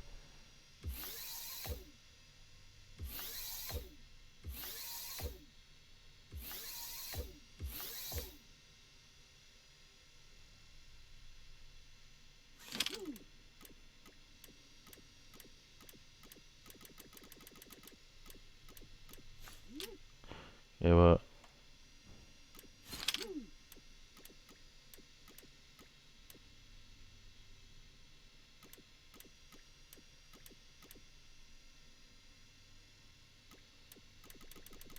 But now what if we have two push at the same time?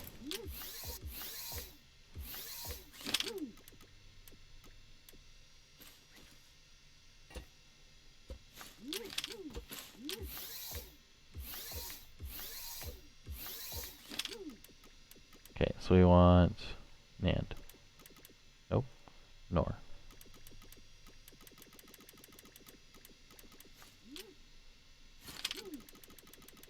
So we want that one on NOR and we want that one on NOR as well. Interesting. Okay. And then that should be able to go into a...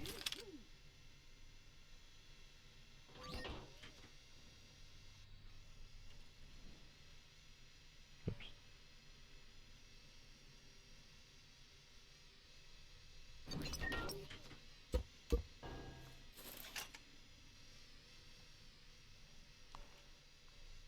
Actually, what I could just do.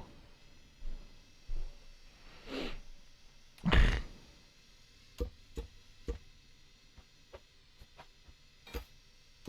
don't need to get all fancy here.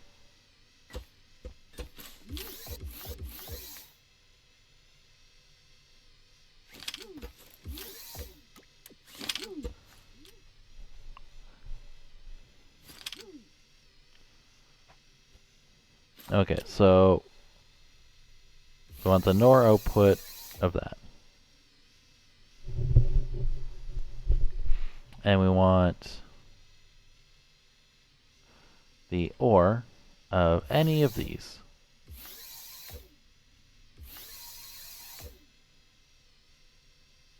And that's pretty much it. And we want this to go to that.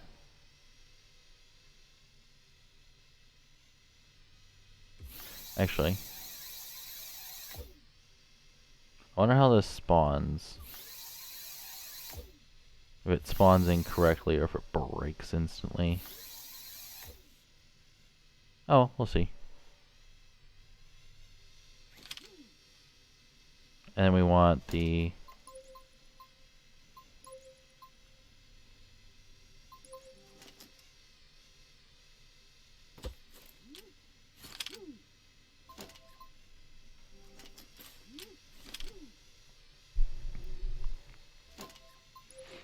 I actually might not want to use that because I'll have to input into a pulse extender, won't I? Or should it be fine magically? We'll see.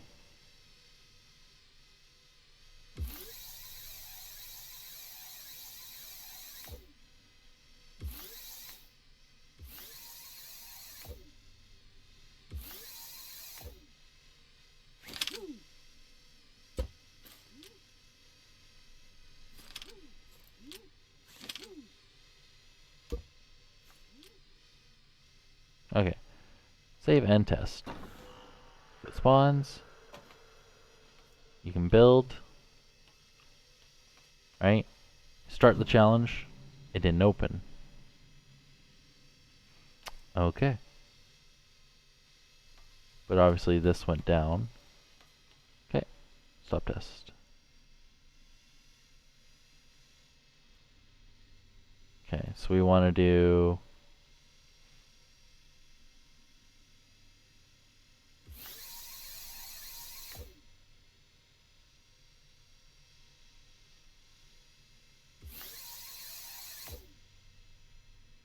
let's try that.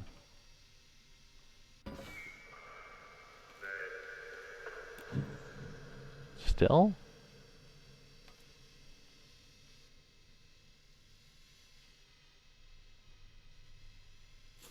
Huh.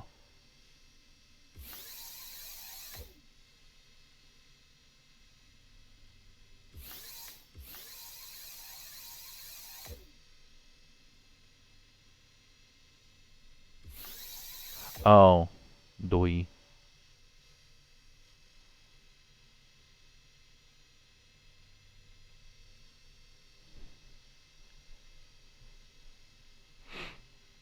So we want this to be in the opposite state right now.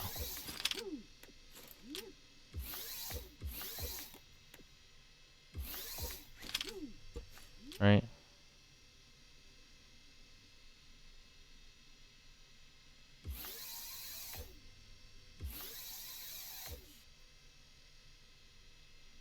Actually, we want it to be open. Then when you start it,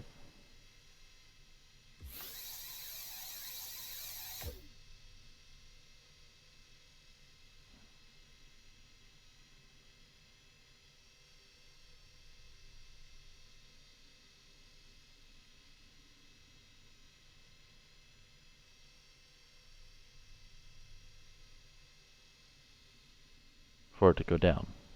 Let's try that. So by default, it should be open, right?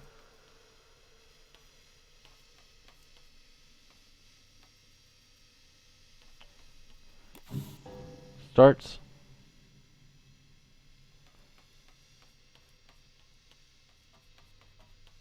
That's not what we want.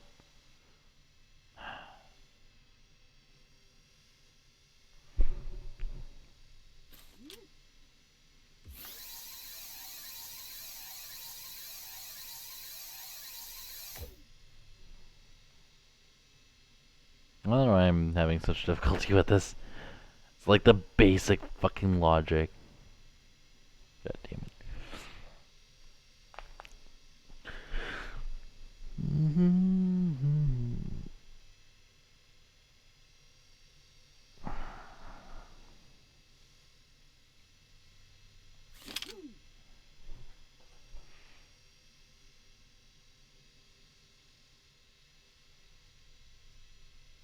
Actually, I could have it start off closed. Yeah, I want it to start off closed.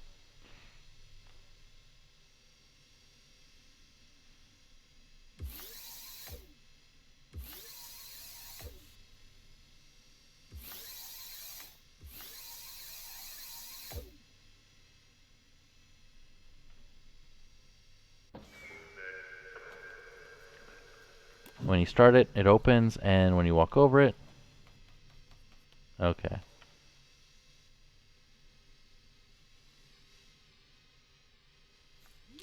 The whole walking over it part isn't turning it off.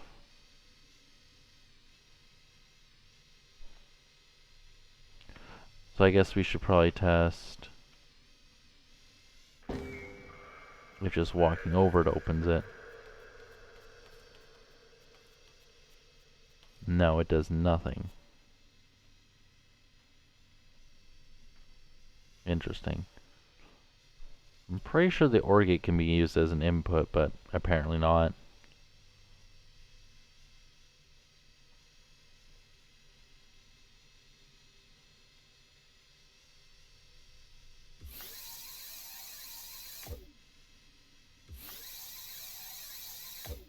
What if we try that?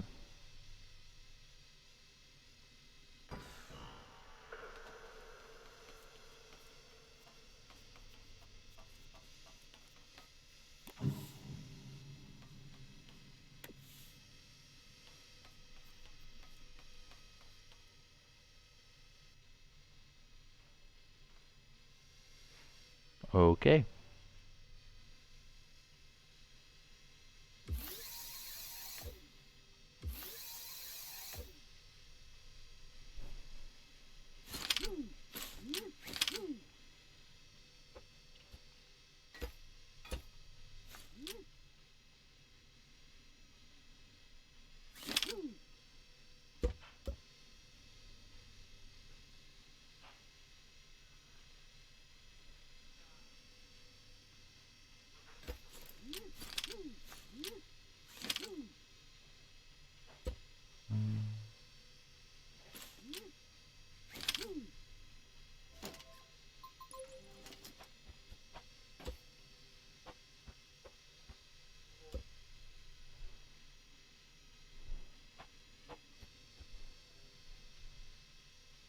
They were free.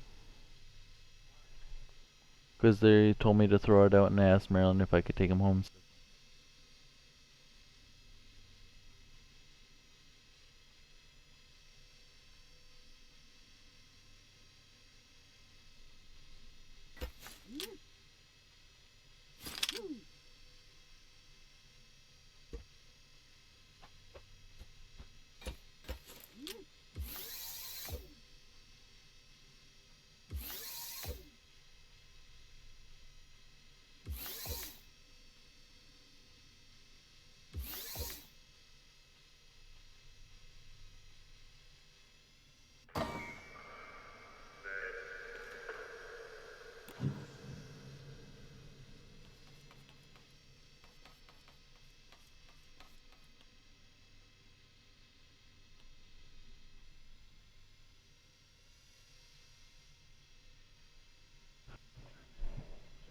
I am streaming, by the way.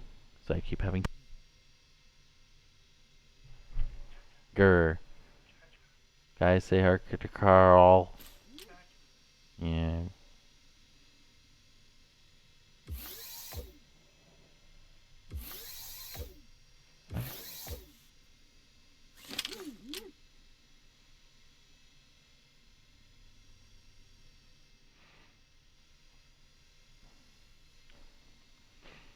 Ah.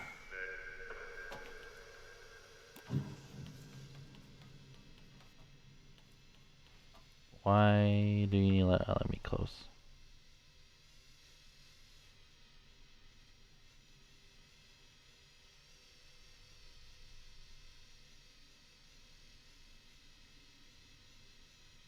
Nor. Oh, because all of those are still going into the goddamn ore.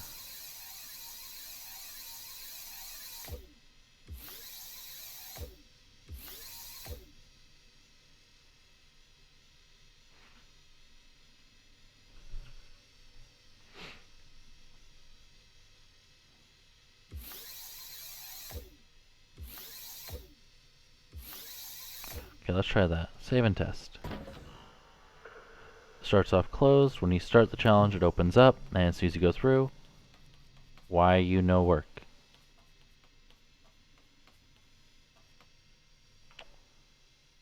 I don't get it. I don't get why it's not.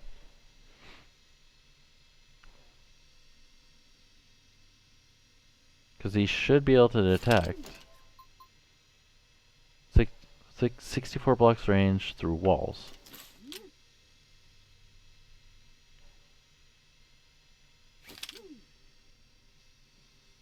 Let me just like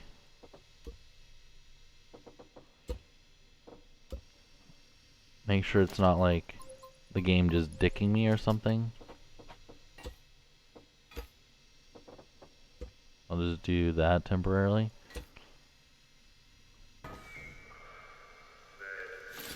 Start challenge opens up. When you stand on it, yeah, it is activating. It's just not turning off.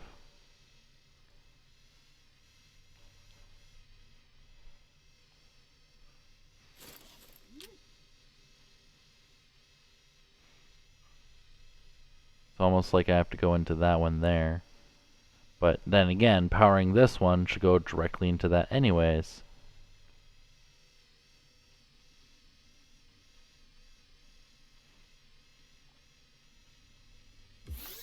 Unless I have to do that, but wouldn't that just make this glitch out? And when you start it, it's fine, and then when you go over it, it still doesn't.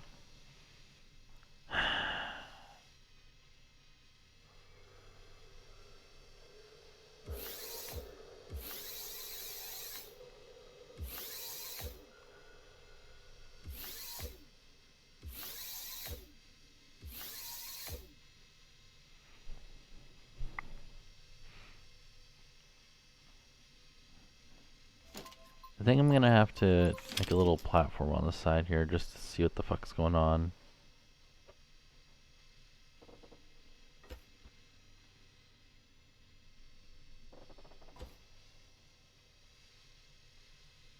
And apparently I can't crouch into that position.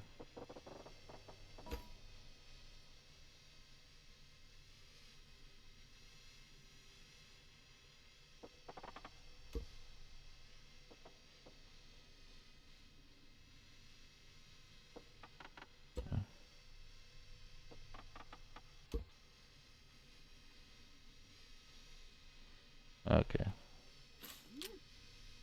So we have it closed by default, right? Because this is outputting a signal to that.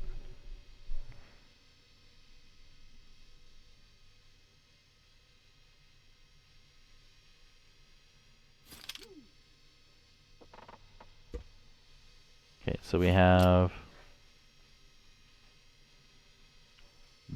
when this one is powered on, this side turns off, right? Which opens the door, right? And to reopen it, we need to turn this one on, right? So we could just turn both those on, I believe, and have any input from these be perfectly fine, hopefully.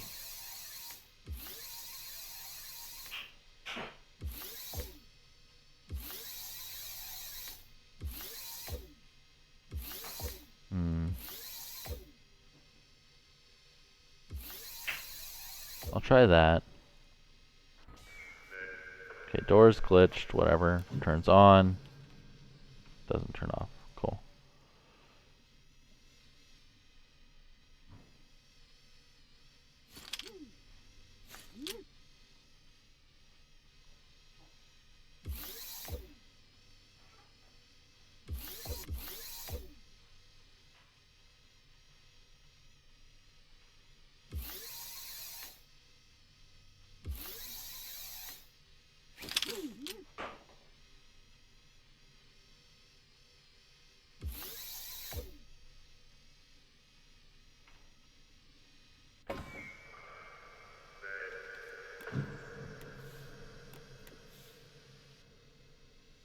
Actually, I'm curious.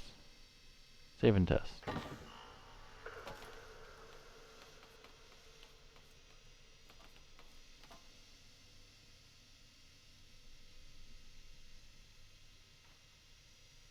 Restart. Now what happens when I turn it on?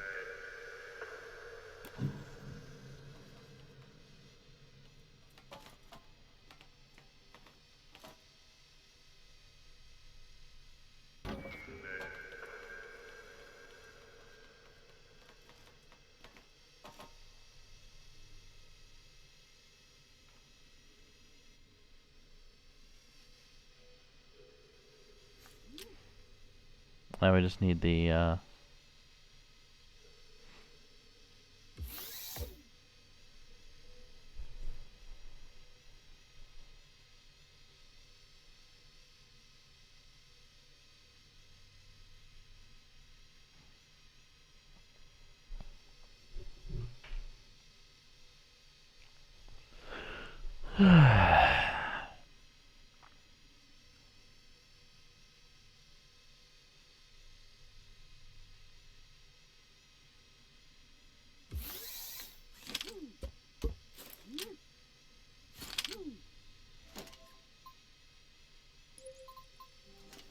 Why can't they have a freaking normal ore that doesn't break when you spawn it?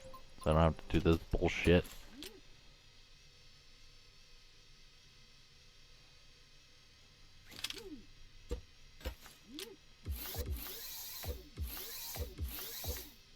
But then again, I could just put that to a NAND as well, but I don't think it would like that.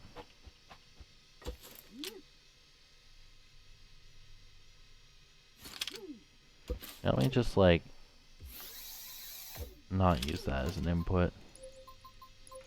So I can mess around with having combinations of 3 inputs.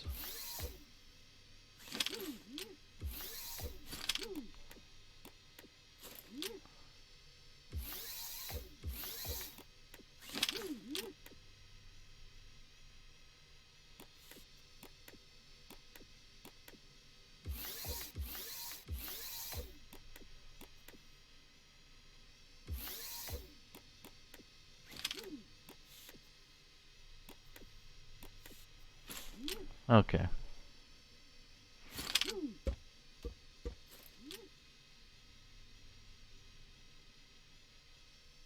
So when you turn it on, that one opens.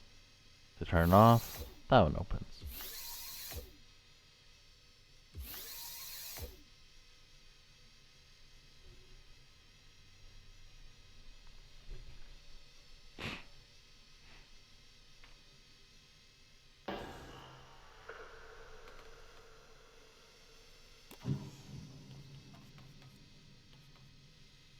But of course, doesn't want to fucking work.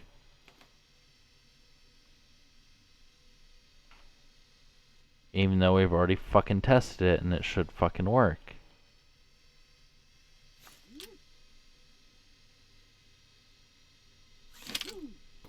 We've already tested. If you power... So if this one is on, right? Which opens the door, right? And then you power this one, closes the door. So why the fuck are these not outputting a signal?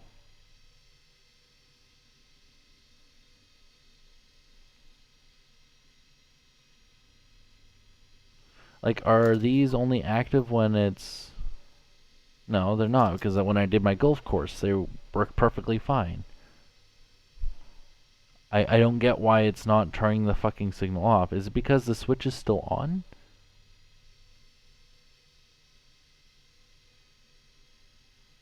Is that why? Is because the switch is still on? Do I have to use a button? I think that could have been the issue this entire time, is that it was on, it was left on. Which means I probably will have to use a button.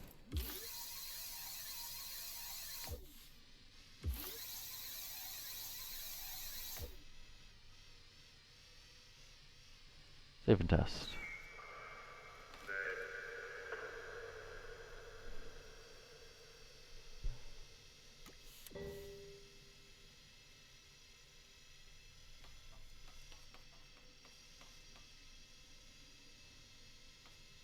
All of a sudden, oh yeah, because I didn't start it.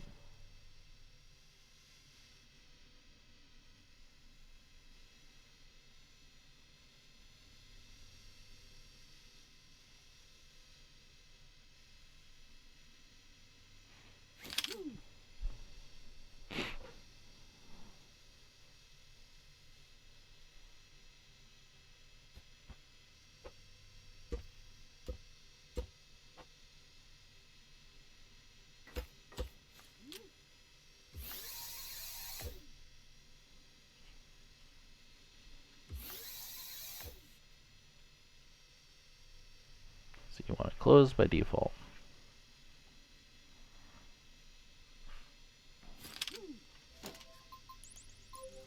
You want the switch to open it. Does that. But when you want this, you want to do the opposite. Right? So which means we could just go into, put this as an XOR, put this into a NOR, another NOR, put this into there, put this into all of those, all of those, and what's up? And we can spawn one of these.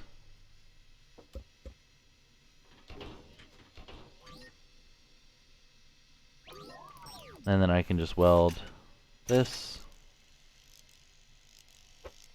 to that, input this into there, and input that into there. And that should be the same output and work perfectly fine, fingers crossed. Let us test. Oh, and it should be fine to use a switch now, I believe. Using this way. So I'm actually going to change it back to being a switch. So I'm going to input this into that, and input this into that, and save and test. Okay, we wanted that to start in the opposite position. I don't know why it didn't. Is it literally doing the opposite of what I want it to do? God damn it.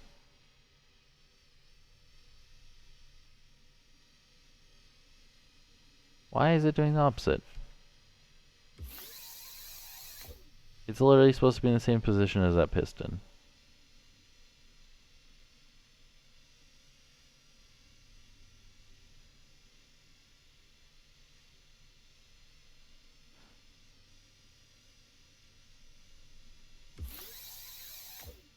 Okay, let's try that then.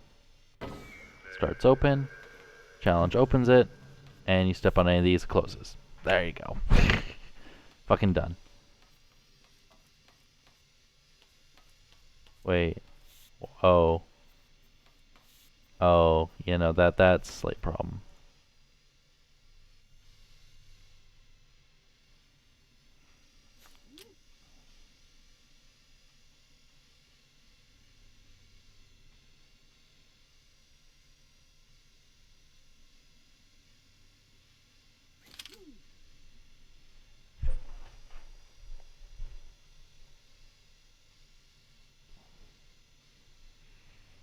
We don't want them to be able to activate it again.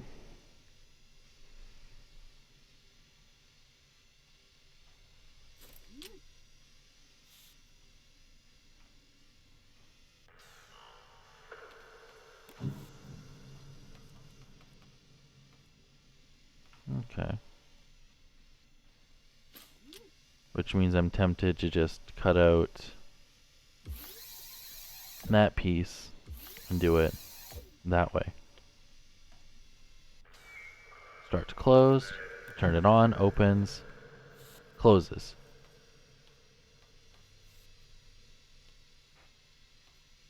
Okay, so it's still doing what we don't want it to do.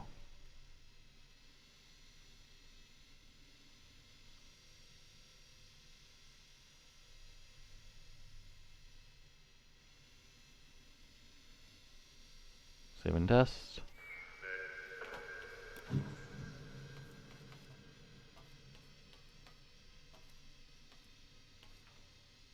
Stop test. That time it just stayed open the entire time, which is not what we want.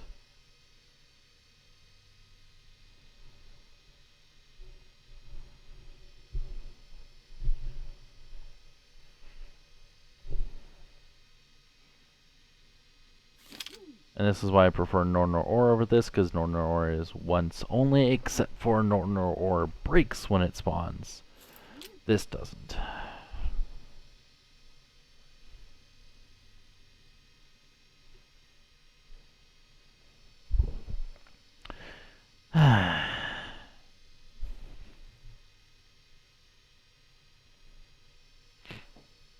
Just like have a Nornor Ore that doesn't break when you spawn in. It'd be so nice.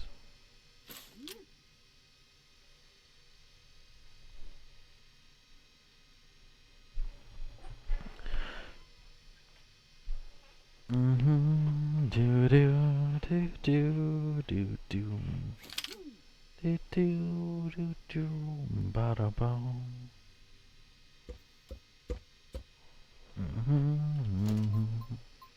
Ba ba da da. I'm gonna do the old-fashioned way.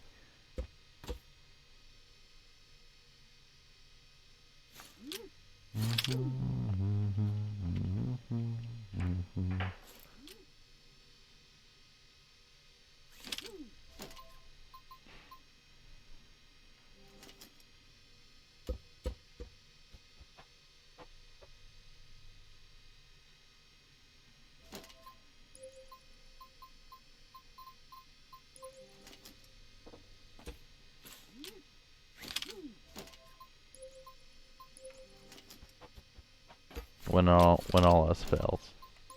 I can do it manually.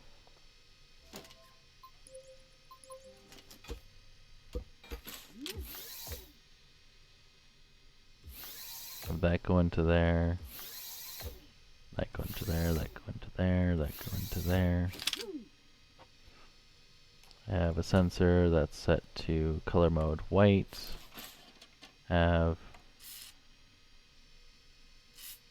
Actually, that won't work in that position.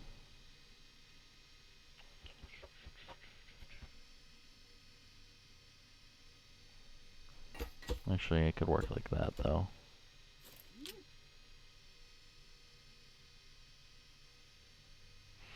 So all you have to do is have, if it senses it, door's closed.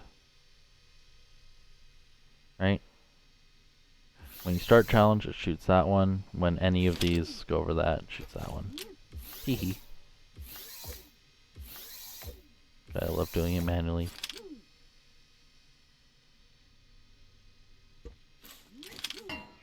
Because there's no way this can break. Like, at all. Well, then, well, yeah, because if the person shoots it multiple times, it ain't gonna do shit. Which means we can also output this into the randomizer, too.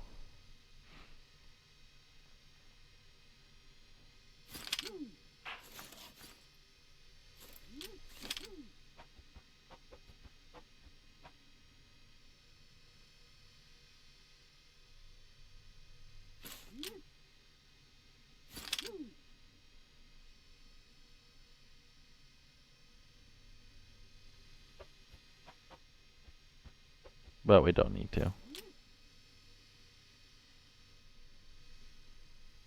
Well, we could, just so we don't have to do this stupid thing here.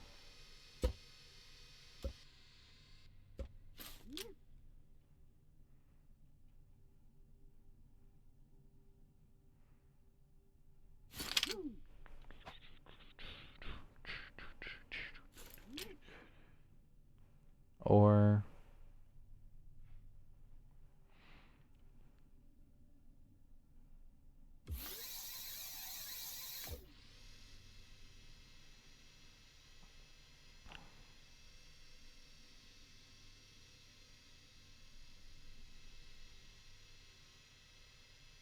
maybe we want always.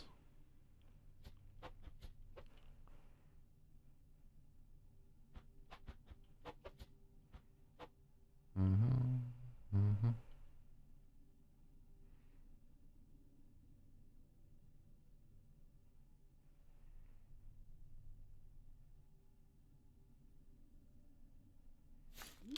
Mm.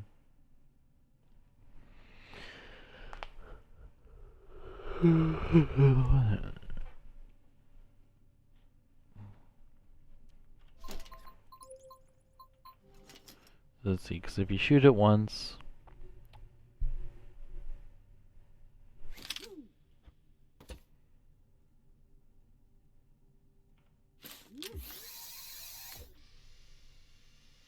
there we go. Just do everything manually.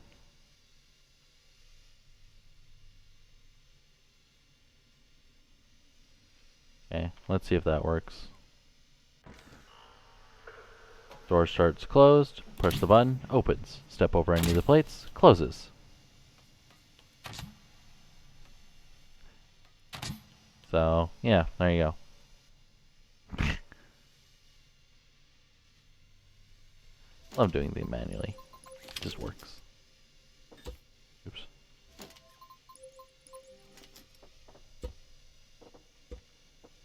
Because screw having smart logic when you can just do that. Just one logic gate. Done. I'm lazy. As for the elevator, we only need a 2-floor elevator, so... The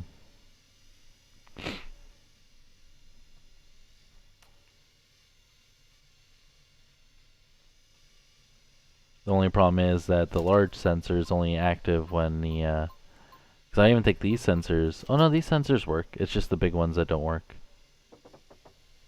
So we'll make a basic elevator here.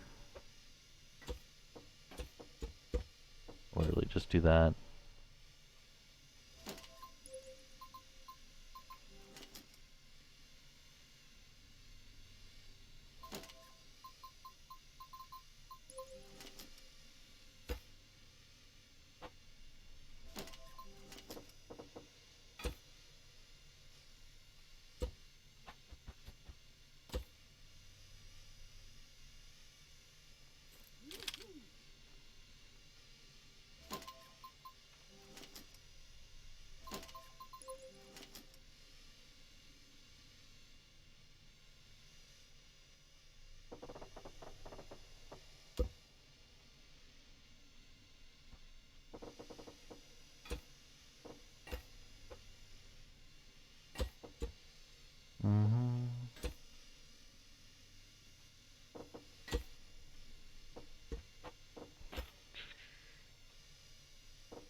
another hole in the wall. Or at least this one should be... Well, I'll leave that one too. Okay, so then I need to put another...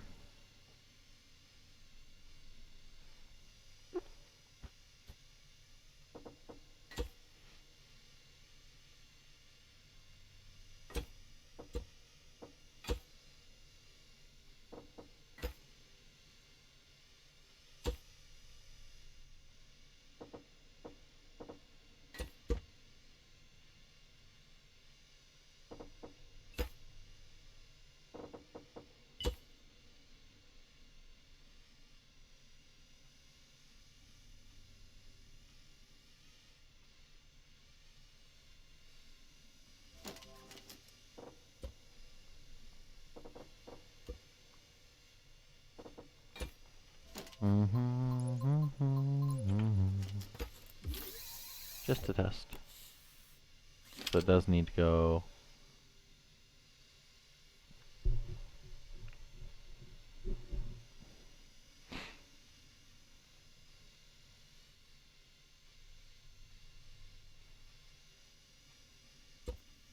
Two blocks lower.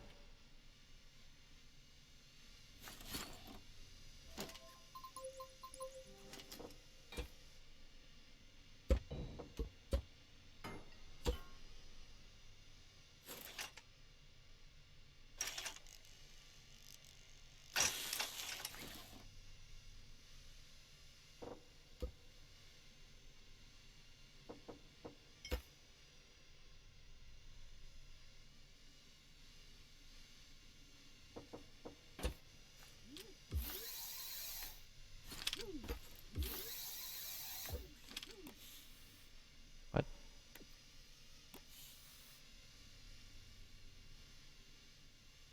Confused. I did lower, right? Didn't I?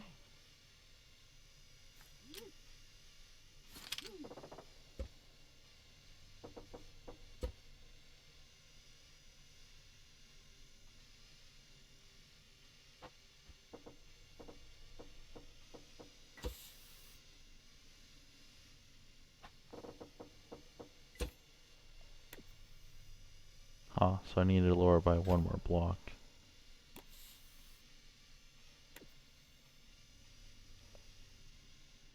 Okay.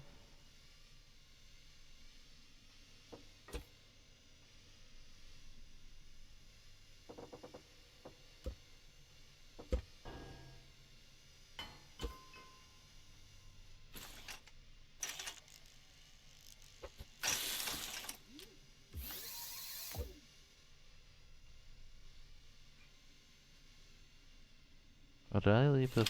I left it up there. Whoops.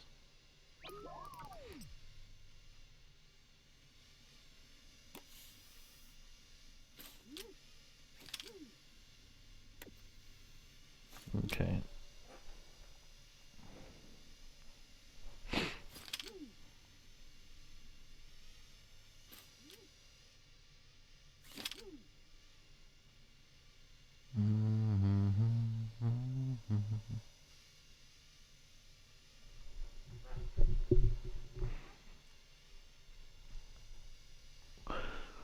Okay. So what we want is we want sensor, right?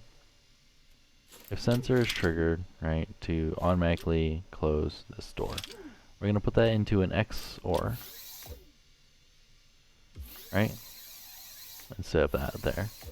It's just going to close that door, right?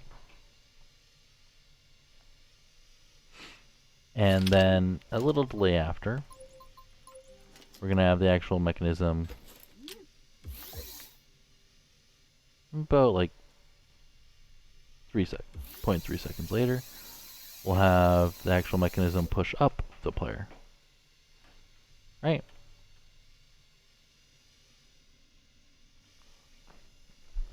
But if we have this thing at the top and someone steps on it, we want it to go in the reverse order. We want it to go down and then open.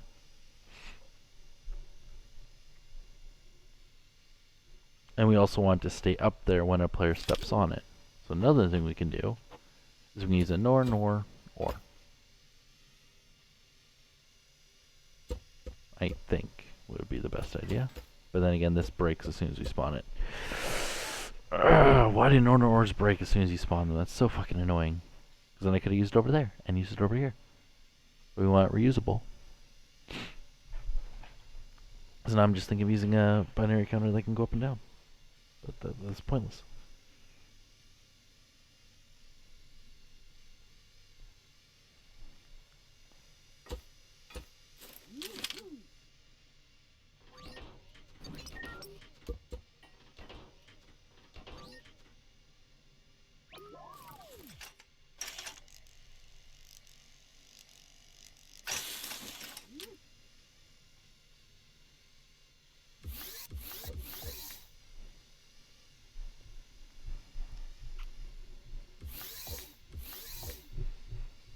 Okay, so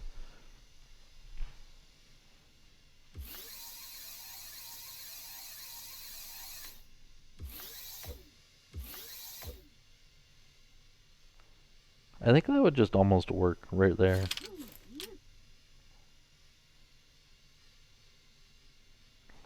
I'm pretty sure that would just work right as is. Let me just double check.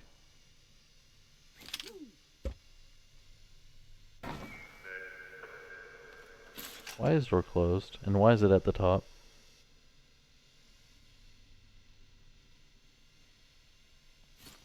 Why did the bit start on? Ignore. Save and test. Right, so we step on it. Really?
Okay.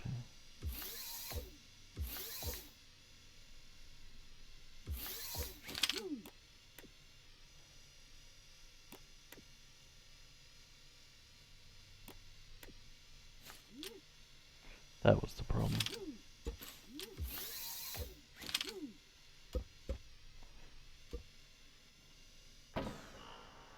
We had a falling edge instead of a rising edge.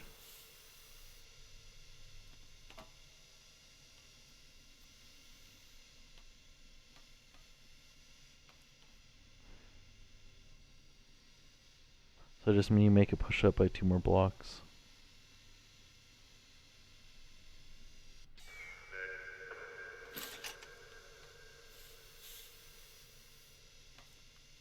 Maybe another block.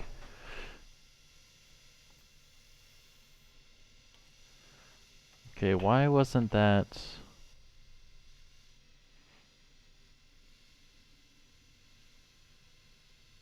Give it a whole second.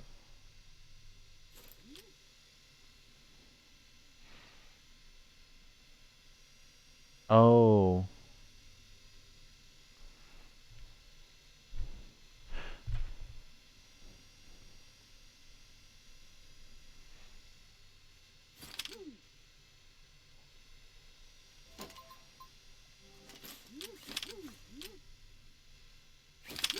Okay, so I think we will need a,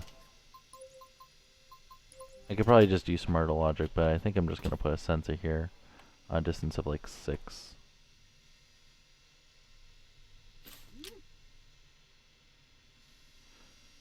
I'm gonna put that into the XOR.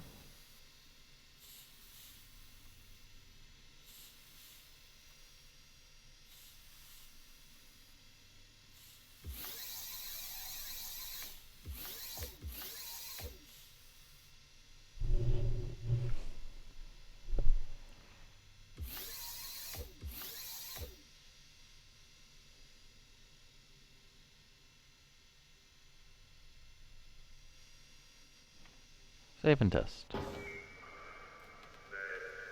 Oh, what?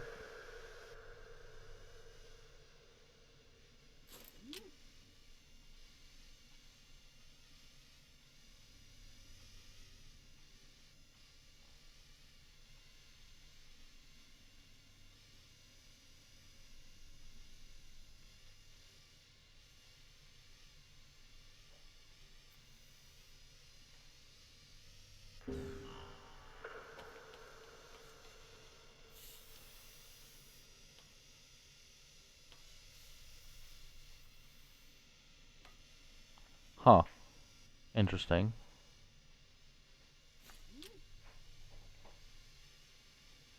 So I want this to probably just be a full second.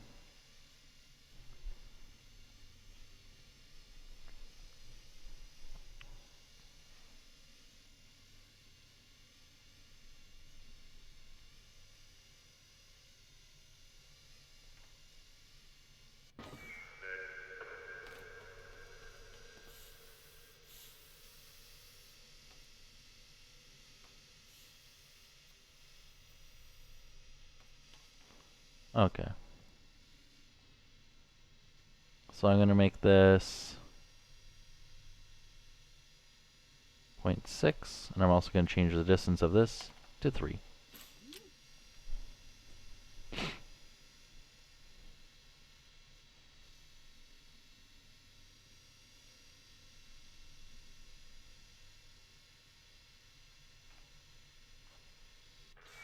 Let's try it. Steps on, goes up, goes up. Steps on, goes down. Comes down a little too fast. So let's change it to distance of 2. And we'll make this like that long. Save and test.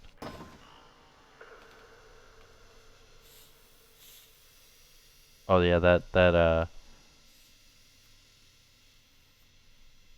oh, but the going down is so perfect. Going up is a little yeah, you can see it going down.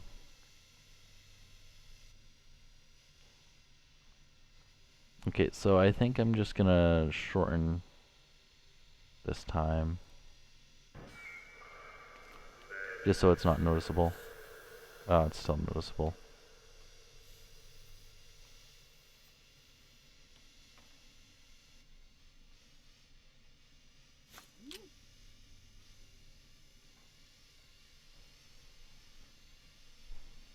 If I just try like an X NAND.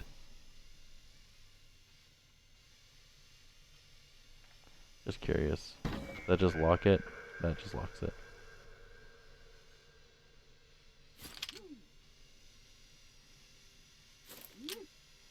If I put an AND.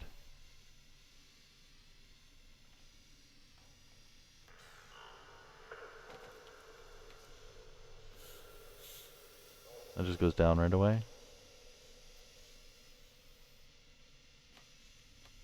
Huh.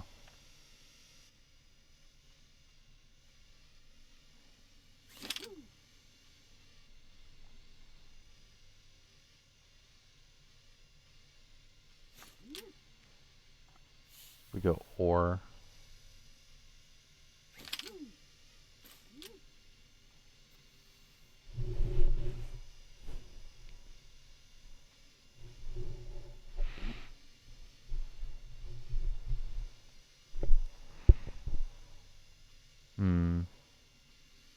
Gotta be a better way to do this.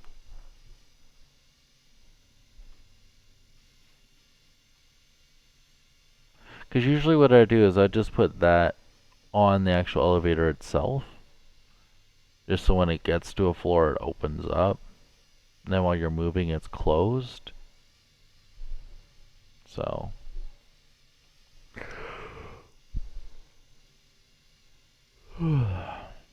but you want it open by default.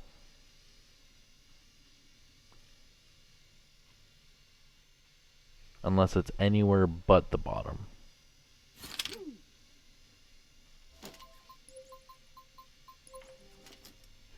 So anywhere but the bottom. So we actually want to take the NOR of that. And we want to take the XNOR of that.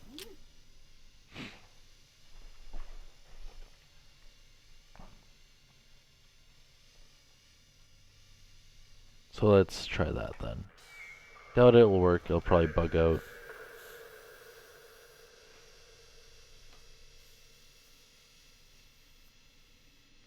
Yeah, so that's essentially the same as having it at XNOR.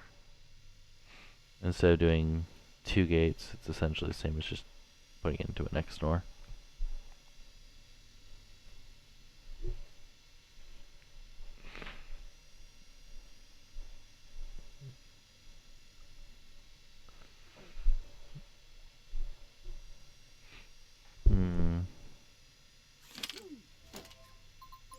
I guess what I could do, as much as I don't want to do this,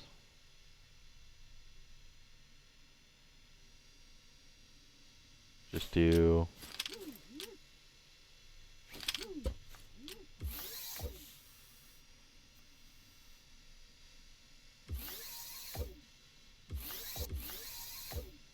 and try that.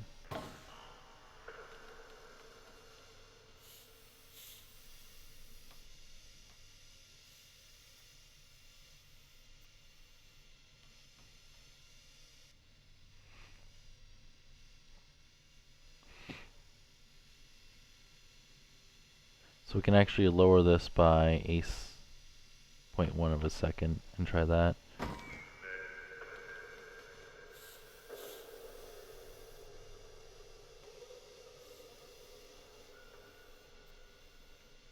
Okay. So we can keep lowering this value. I'll put it to like 0.75. See how that feels.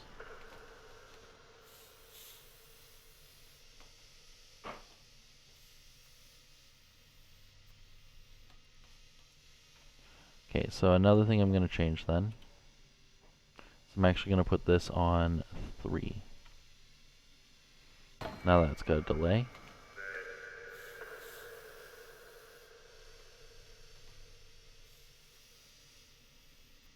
Yeah, okay. Which means I can actually increase the time to about there. And this should be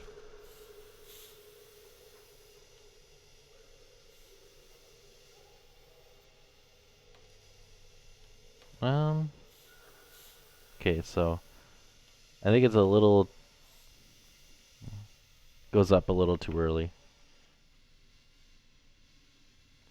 So I'm gonna do that.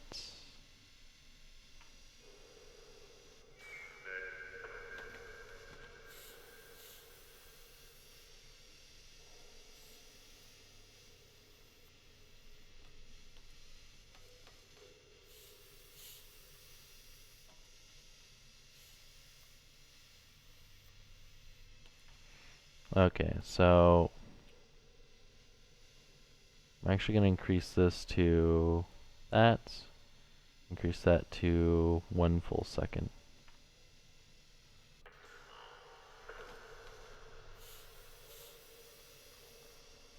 You barely notice it if you're looking for it.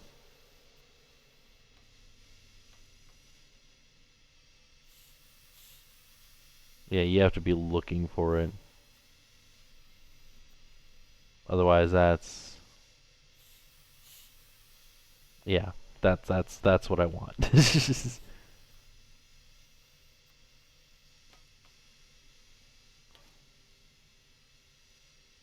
What if you walk on and walk off?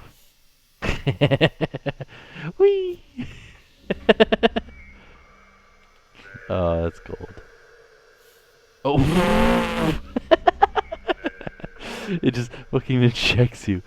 Look into the shaft. Oof. That's gold. I should probably block this off then. Just so players don't fall through it. But then again, that'd be kind of funny. Like, I don't want to leave that in just to leave it in, but I probably shouldn't.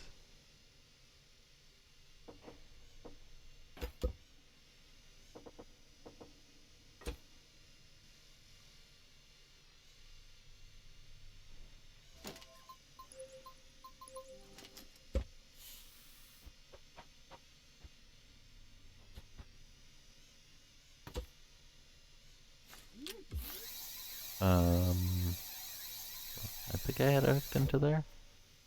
Let's see.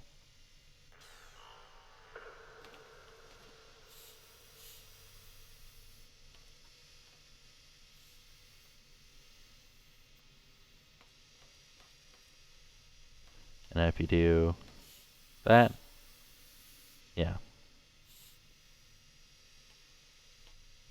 It's a little bit more professional.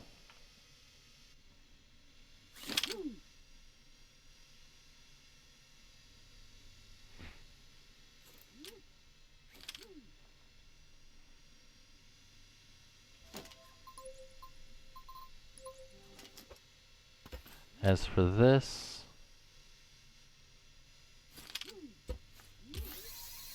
we want it on that, and we want it on that. Cool. Now we just need to take this little bit, put it in the correct spot,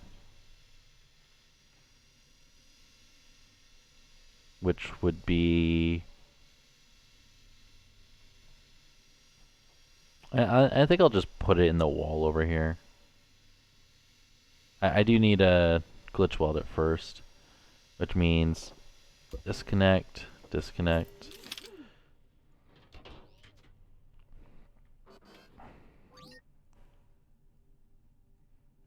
Select. Cool. So now let's take Brent Batch's blueprint editor and we'll open up. And we'll type in select. Cool. Gotta love how this shapes.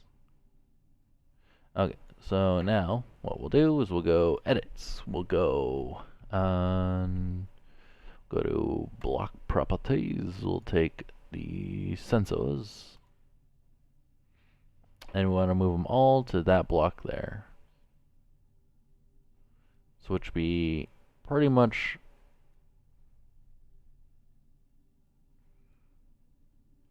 X and Z of -35 and 7.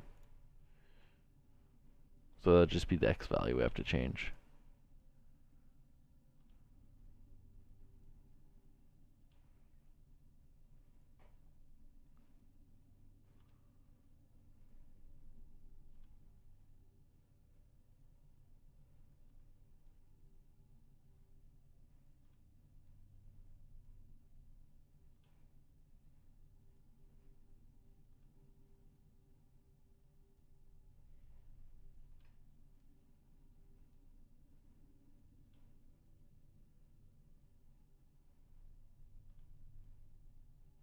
Cool. Now all those should be in the same block.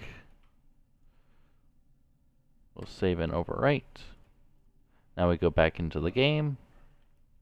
And now we grab this. And now that should still be able to read the values. Obviously, since it only has one input, you can see the pattern quite clearly. Right? And since this is no longer welded to the ground, it's not taking input from there, which is perfectly fine. Especially since we'll be taking the output from, well, we'll be taking it from, I believe, this block here, or this one here.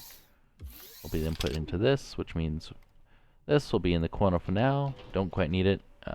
This looks ugly as all hell, but that's what we're going to use. So let me just take that. We'll put a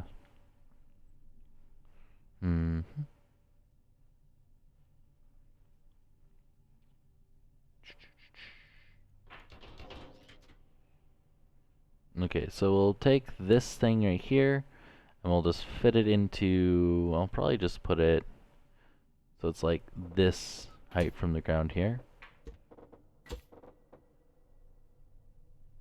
Well, no, I'll have it this height. This height should be fine. Yeah, that should be perfectly fine.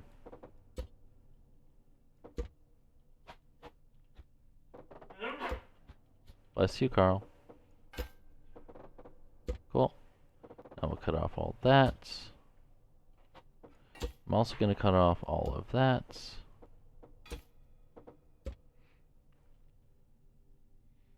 Actually, I think for this bit, I am actually going to make this like that. Like, there's other blocks I can... You know what? Actually...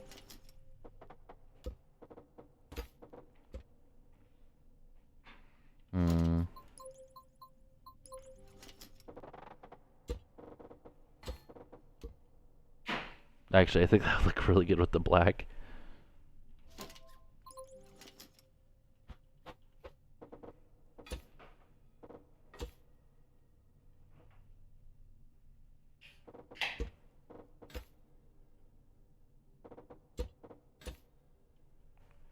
And I will even paint it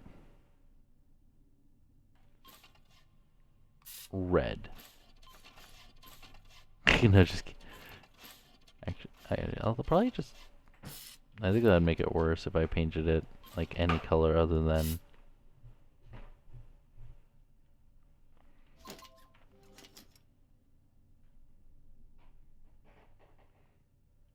But then again, how are they going to find this spot here if I don't paint it something, right? So, let's try that. That should be good for now. Let's see, this goes 5 blocks over. We want... Well, essentially from right here. So we could just do that. How tall is it? 5. That should be perfect. I should weld that in there. Perfect. Cool. Oh, that's 1 block too high. Oops.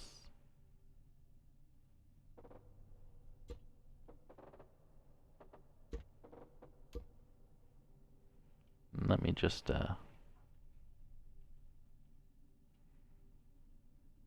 temporarily do that.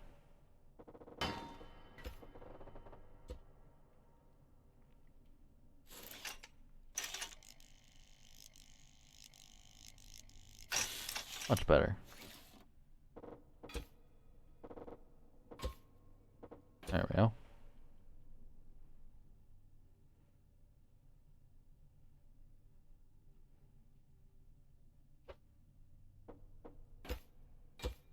Now we'll leave that wood.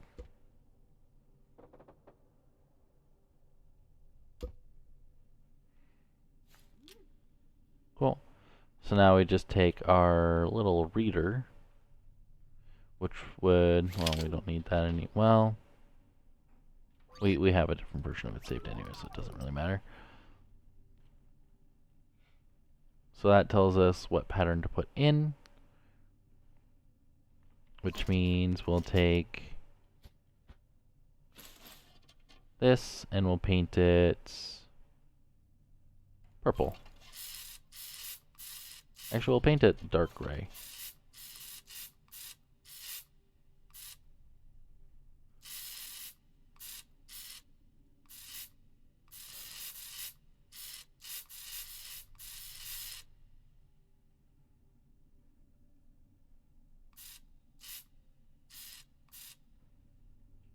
There we go. Or would light gray look better? Nah, dark gray.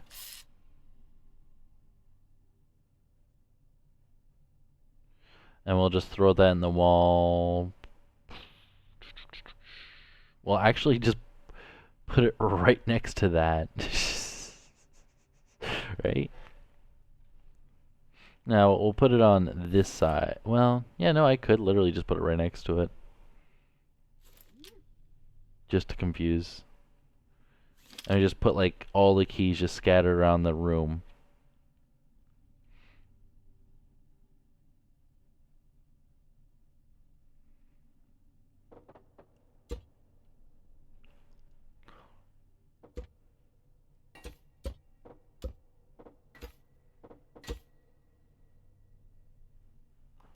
Grab the code at that height and you should be able to put it in at that height as well. So 2 up from the ground, yeah.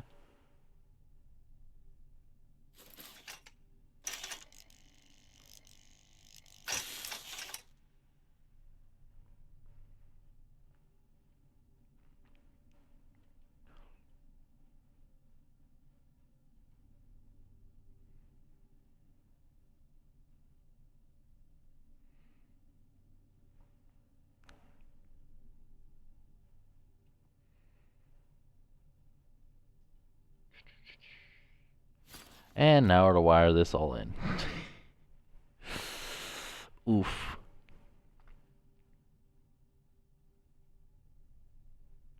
Alright, so I'm glad I, did this smart. So it goes yellow, green, blue, red. Yellow, green, blue, red. Right? So we just have to wire it into the opposite order. So we have yellow here. Right? So yellow has to go into that one there. Again, opposite order because they are, inverted. So sure, we could have more code combinations and I can make a second wheel, but I wanted to keep it simple. This one is green, which is indeed the next color. So we want to do this one there. This one there. That one there. Yep. And that one there. The next color is blue. Perfect. So this one goes there. This one goes there. This one goes there. This one goes there.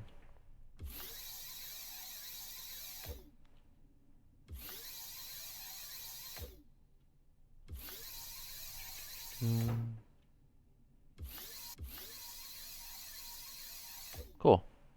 And this goes to that there.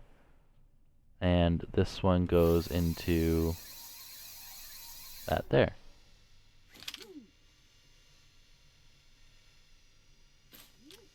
Cool. So this challenge should now be done. Except for me making the keys. Oof. Alright, so I'm gonna make them out of... we should probably make them light. And non-destructible? Well, doesn't matter. Well, yeah, non-destructible. Unless people are... well, they're not gonna have access to explosives anyway, so it won't really matter.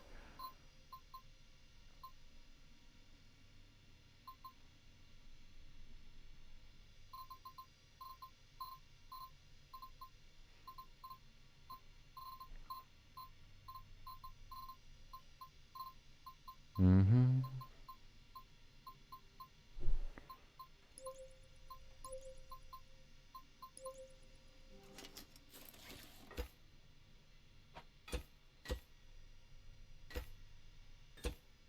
So I have a question. How does this look for a derpy key?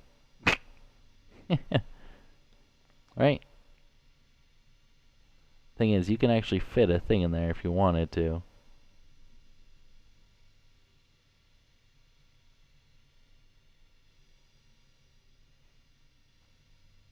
But I'm thinking that should be, a sufficient key.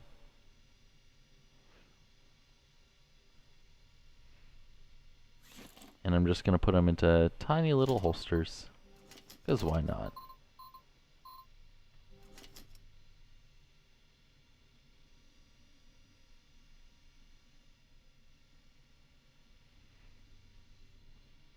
So yeah, we'll just do, like that.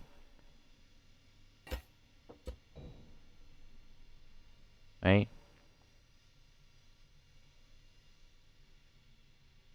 We'll just paint these black.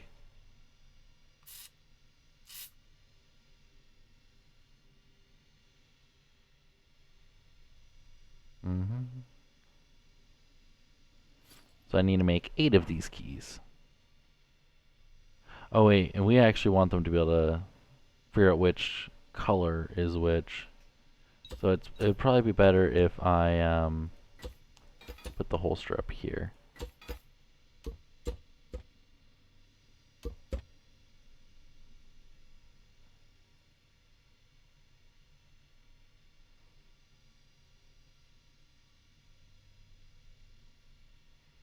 Mm-hmm.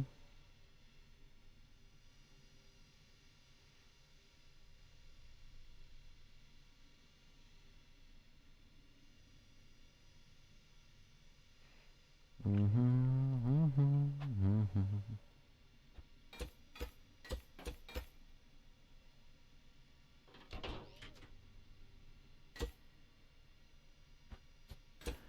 2, 3, 4, 5.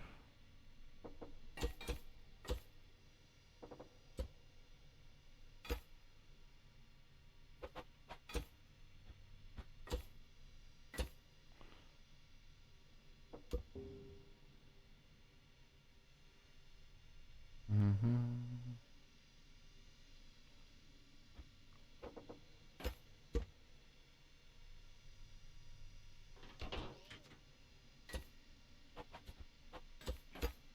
4, 5.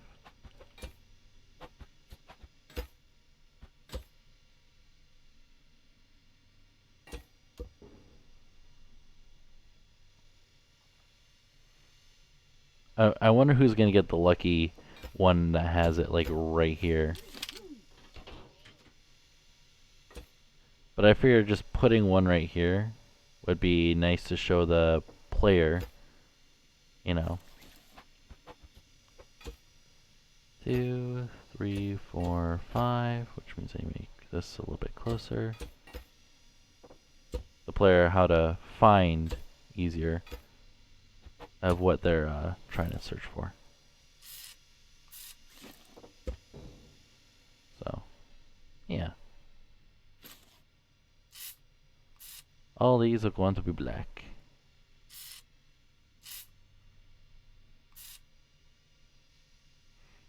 Mm-hmm.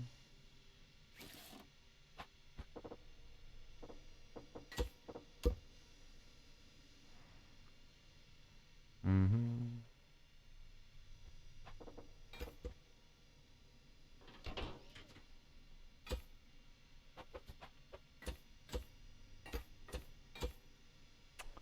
Damn, one closer. Mm-hmm.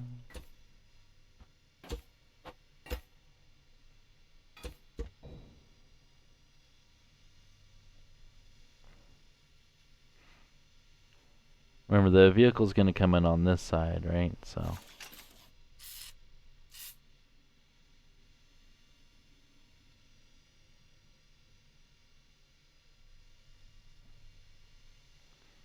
Mm-hmm.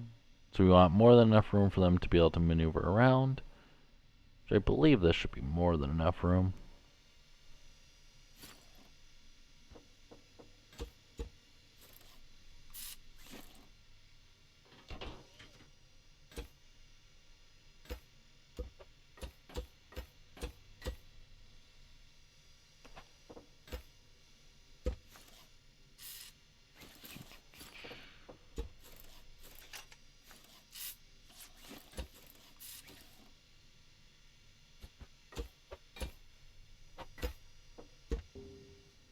One, two, three, 4, 5, 6. So we need 2 more. So I'm actually going to put one right here in a really inconvenient spot.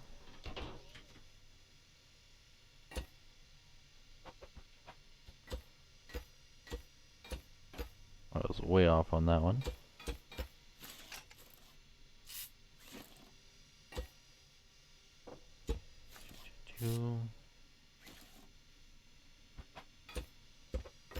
Because now you can't go in a straight line from there to there.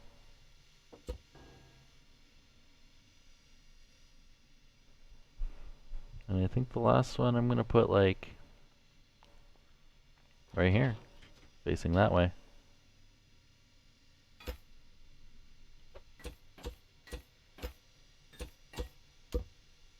Mm-hmm, mm-hmm.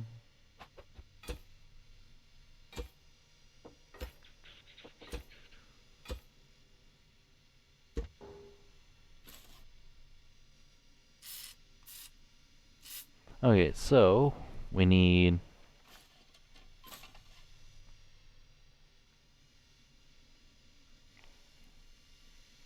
yellow, green, blue, red, and we need one that's the opposite, which we'll put right here. So we'll go yellow, green, blue, red, right? And now we need, we'll go over here. We'll go yellow, green, blue, red. Then we'll go over here. We'll go yellow, green, blue, red. And now we need yellow, green, blue, red.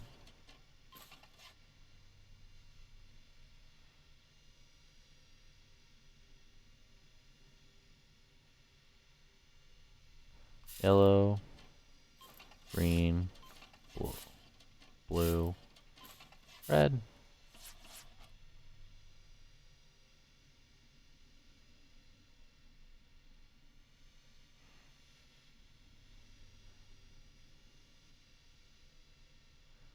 I'm just curious if we have any matching keys.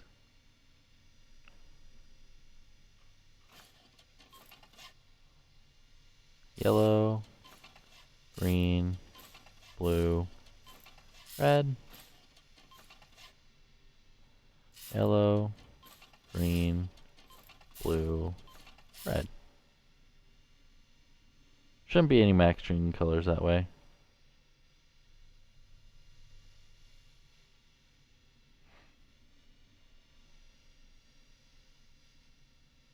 I feel bad for the person that gets either this one.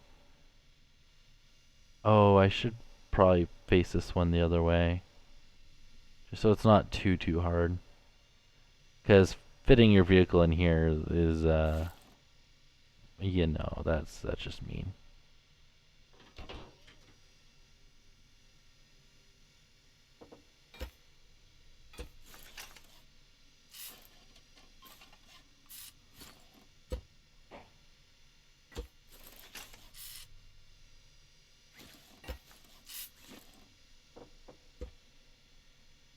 There we go. That's a little better. Should be, is it more than enough room for the vehicles to actually... I'm gonna move this one back. So like there.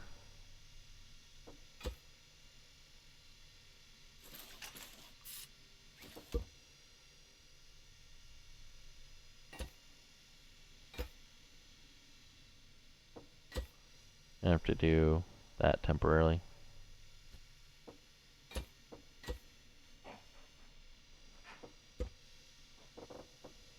There we go. There we go. Yeah, that should be a little bit more room. Okay. So now let's see what the view looks like.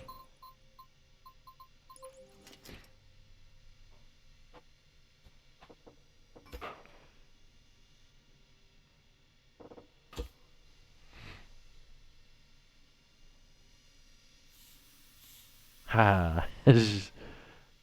Oh, well, that... Okay, when I stepped over, it went down. So we have finish line, we have the watch our vehicle go. Obviously... What? That's... a little bugged there.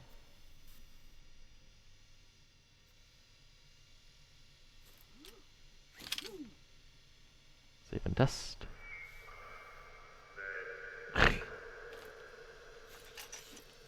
Goes up.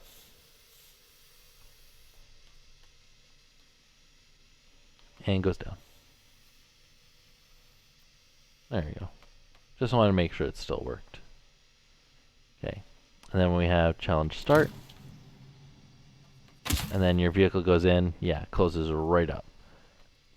So that means if you go in here, you won't actually be able to finish because you can't get to the finish line.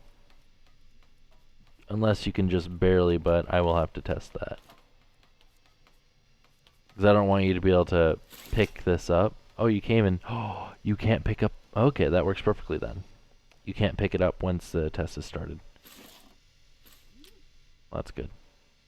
Okay, so the next thing I have to do is I have to make a bunch of chests. I can't believe this took fucking 3 hours.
Okay, now I'm curious if I can actually spawn this below it to push up into it.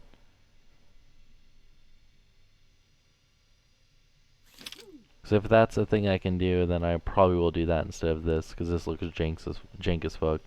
We want a nice clean building area. I thought it'd be neat, but I don't know. Let's just delete that. I'll put that there just in case. And then we'll place this player start thingy over here, and we'll place, like, I don't know.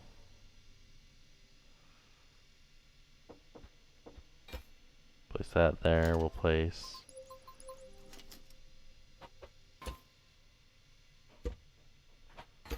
that there. We'll actually drop it. Oh, that's right, it actually welds to that. Okay.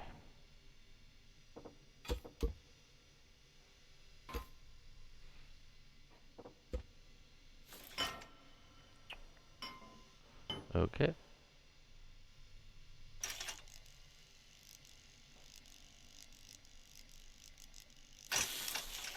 Save and test. Oh, you do spawn perfectly fine, okay.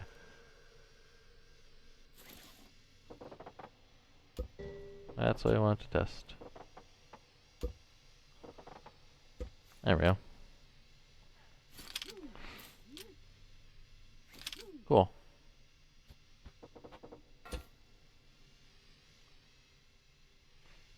I also might move this so it's not in the way of the door. And also that's probably gonna bug people until the challenge actually starts.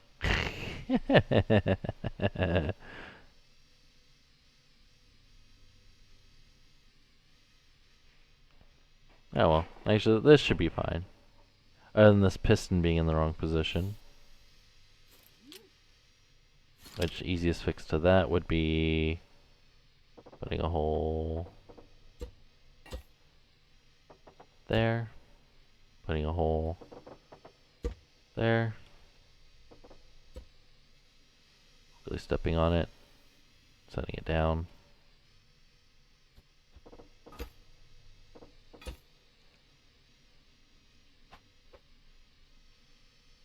Cool.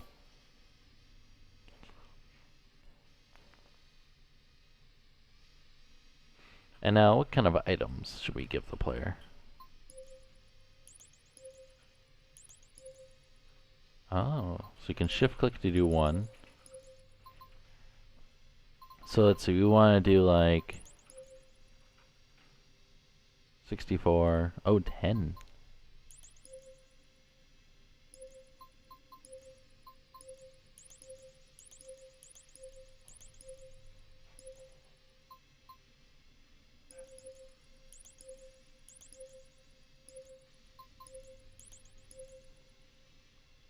Just fill it with one item.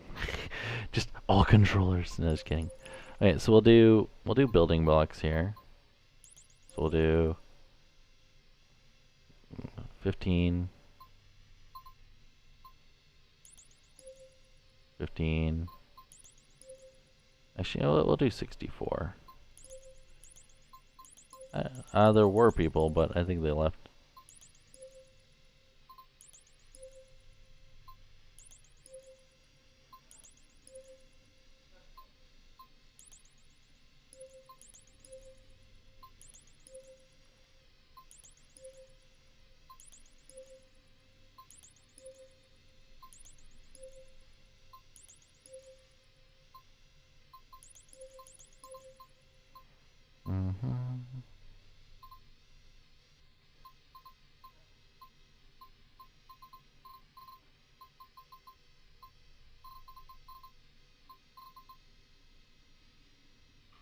Right.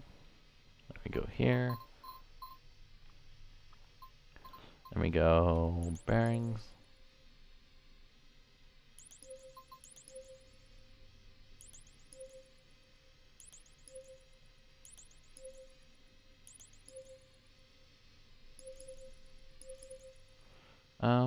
Yeah, I'll give them like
Okay.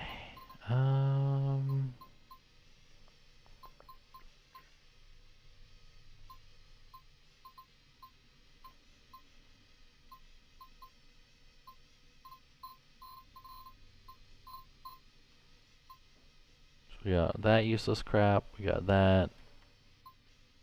Should be more than enough. We have all of that.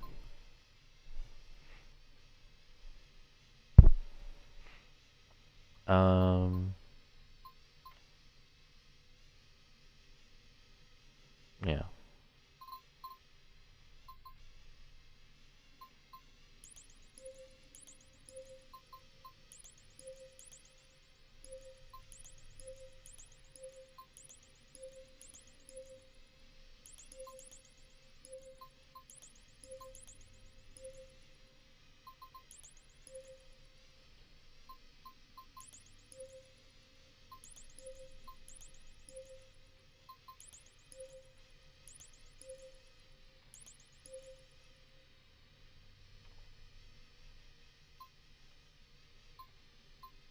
Hmm.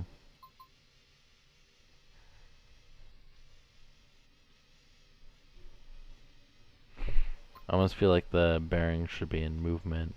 So are these.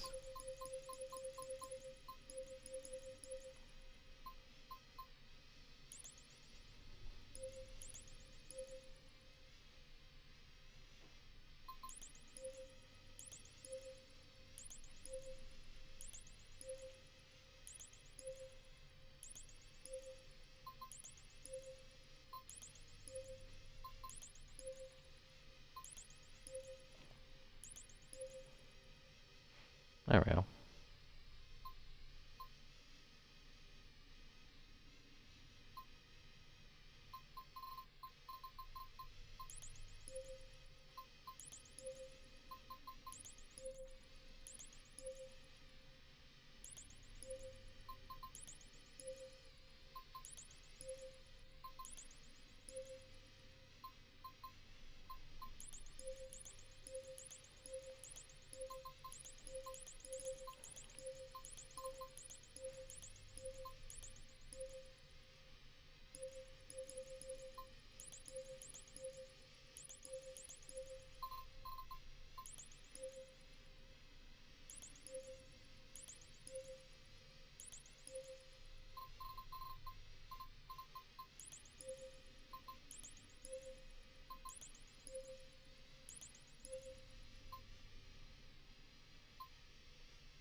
Mm-hmm.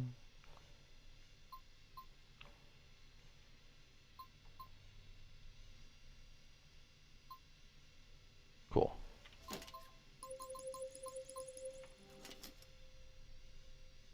The only thing I'm iffy about is, I don't know.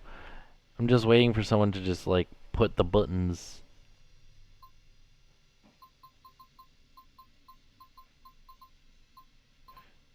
Like, I should almost limit to, like, one switch. Like, I'm thinking a very cheap way, but I don't know. If someone does it, then they do it. Whatever. Um.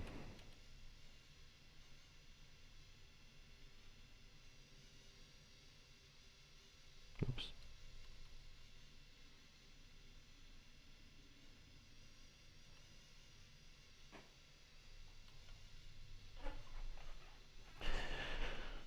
I guess another solution would be if they painted their own keys, but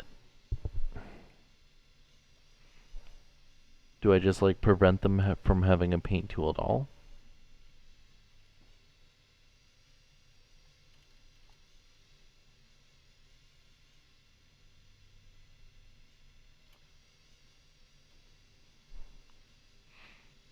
Okay. Oh, we need them to have the connect tool, don't we? I don't know. Will they be able to affect that with the connect tool? I hope not.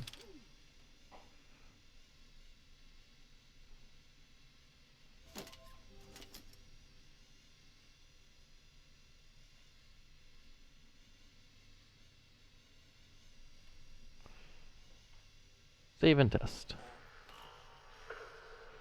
Very nice little build area. Got all your items that you need. You want to go check out the arena? You can go look. You can see where all the stuff is, where you need to grab it.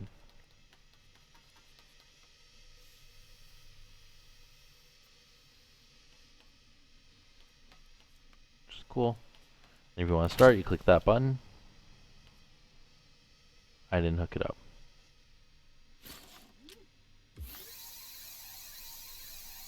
Look at that.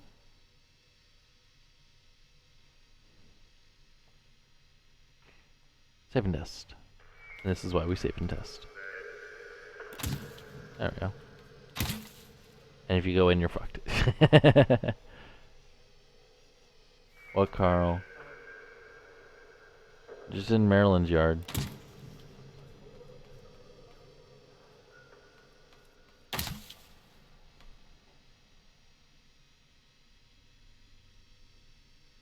I don't know.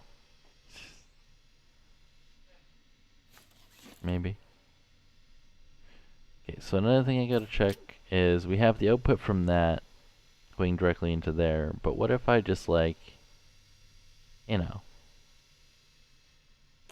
enabled that? If I went near it, would it still activate, or do I have to actually stand onto it? But if not, it should be fine. Because you can't put anything on a lift anyway, so there's no... Well, I guess you could control it around, I guess. Yeah, I gotta test that.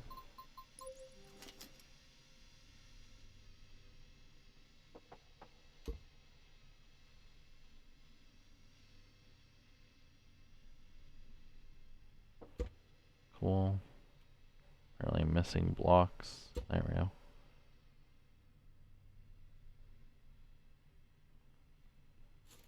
Okay, so let's just open this up.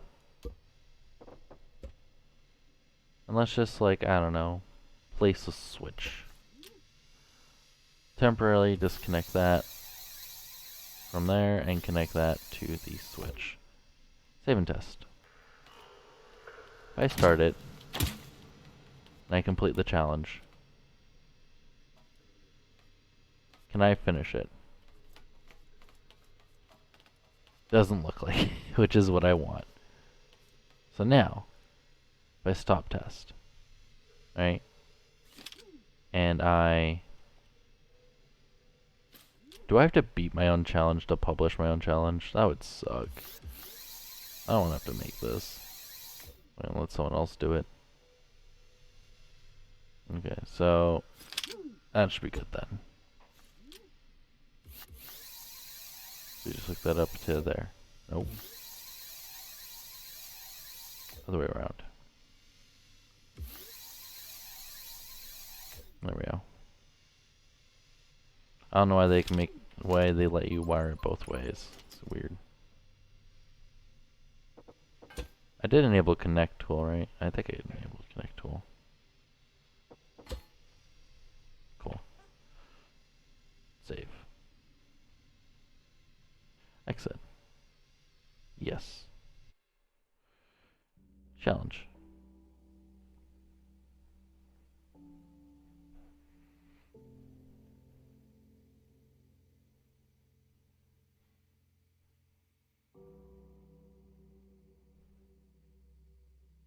Challenge.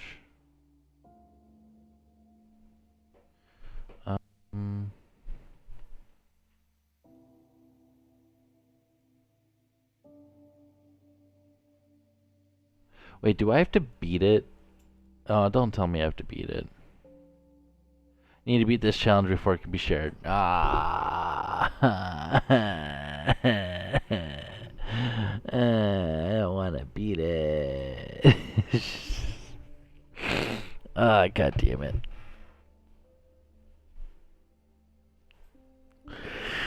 I don't want to beat it. I really don't.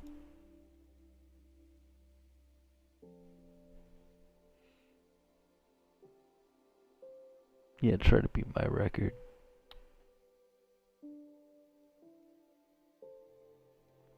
I don't want to have to beat it. You guys can beat it. Should I just put like a dev exit? Let's just make a dev exit. I should totally make a dev exit.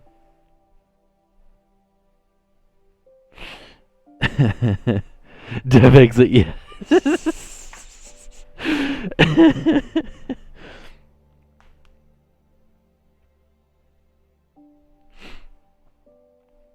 Oh my god. What's in somewhere? Well, I'm gonna end the stream. I'm gonna make a dev exit and upload it. You guys can try to beat it if you want.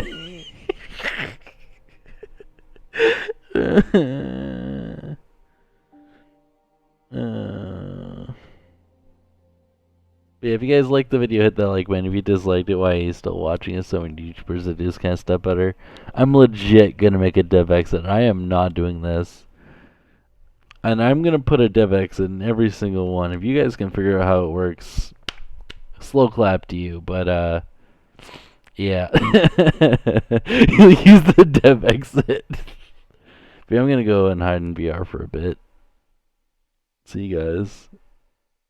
Oh, and I wonder if Con or Blue Flame or Mini or those smart fuckers could do it without the dev exit. Actually, I wonder if they'd be even smart enough to do the dev exit. Okay, see you guys. Bye.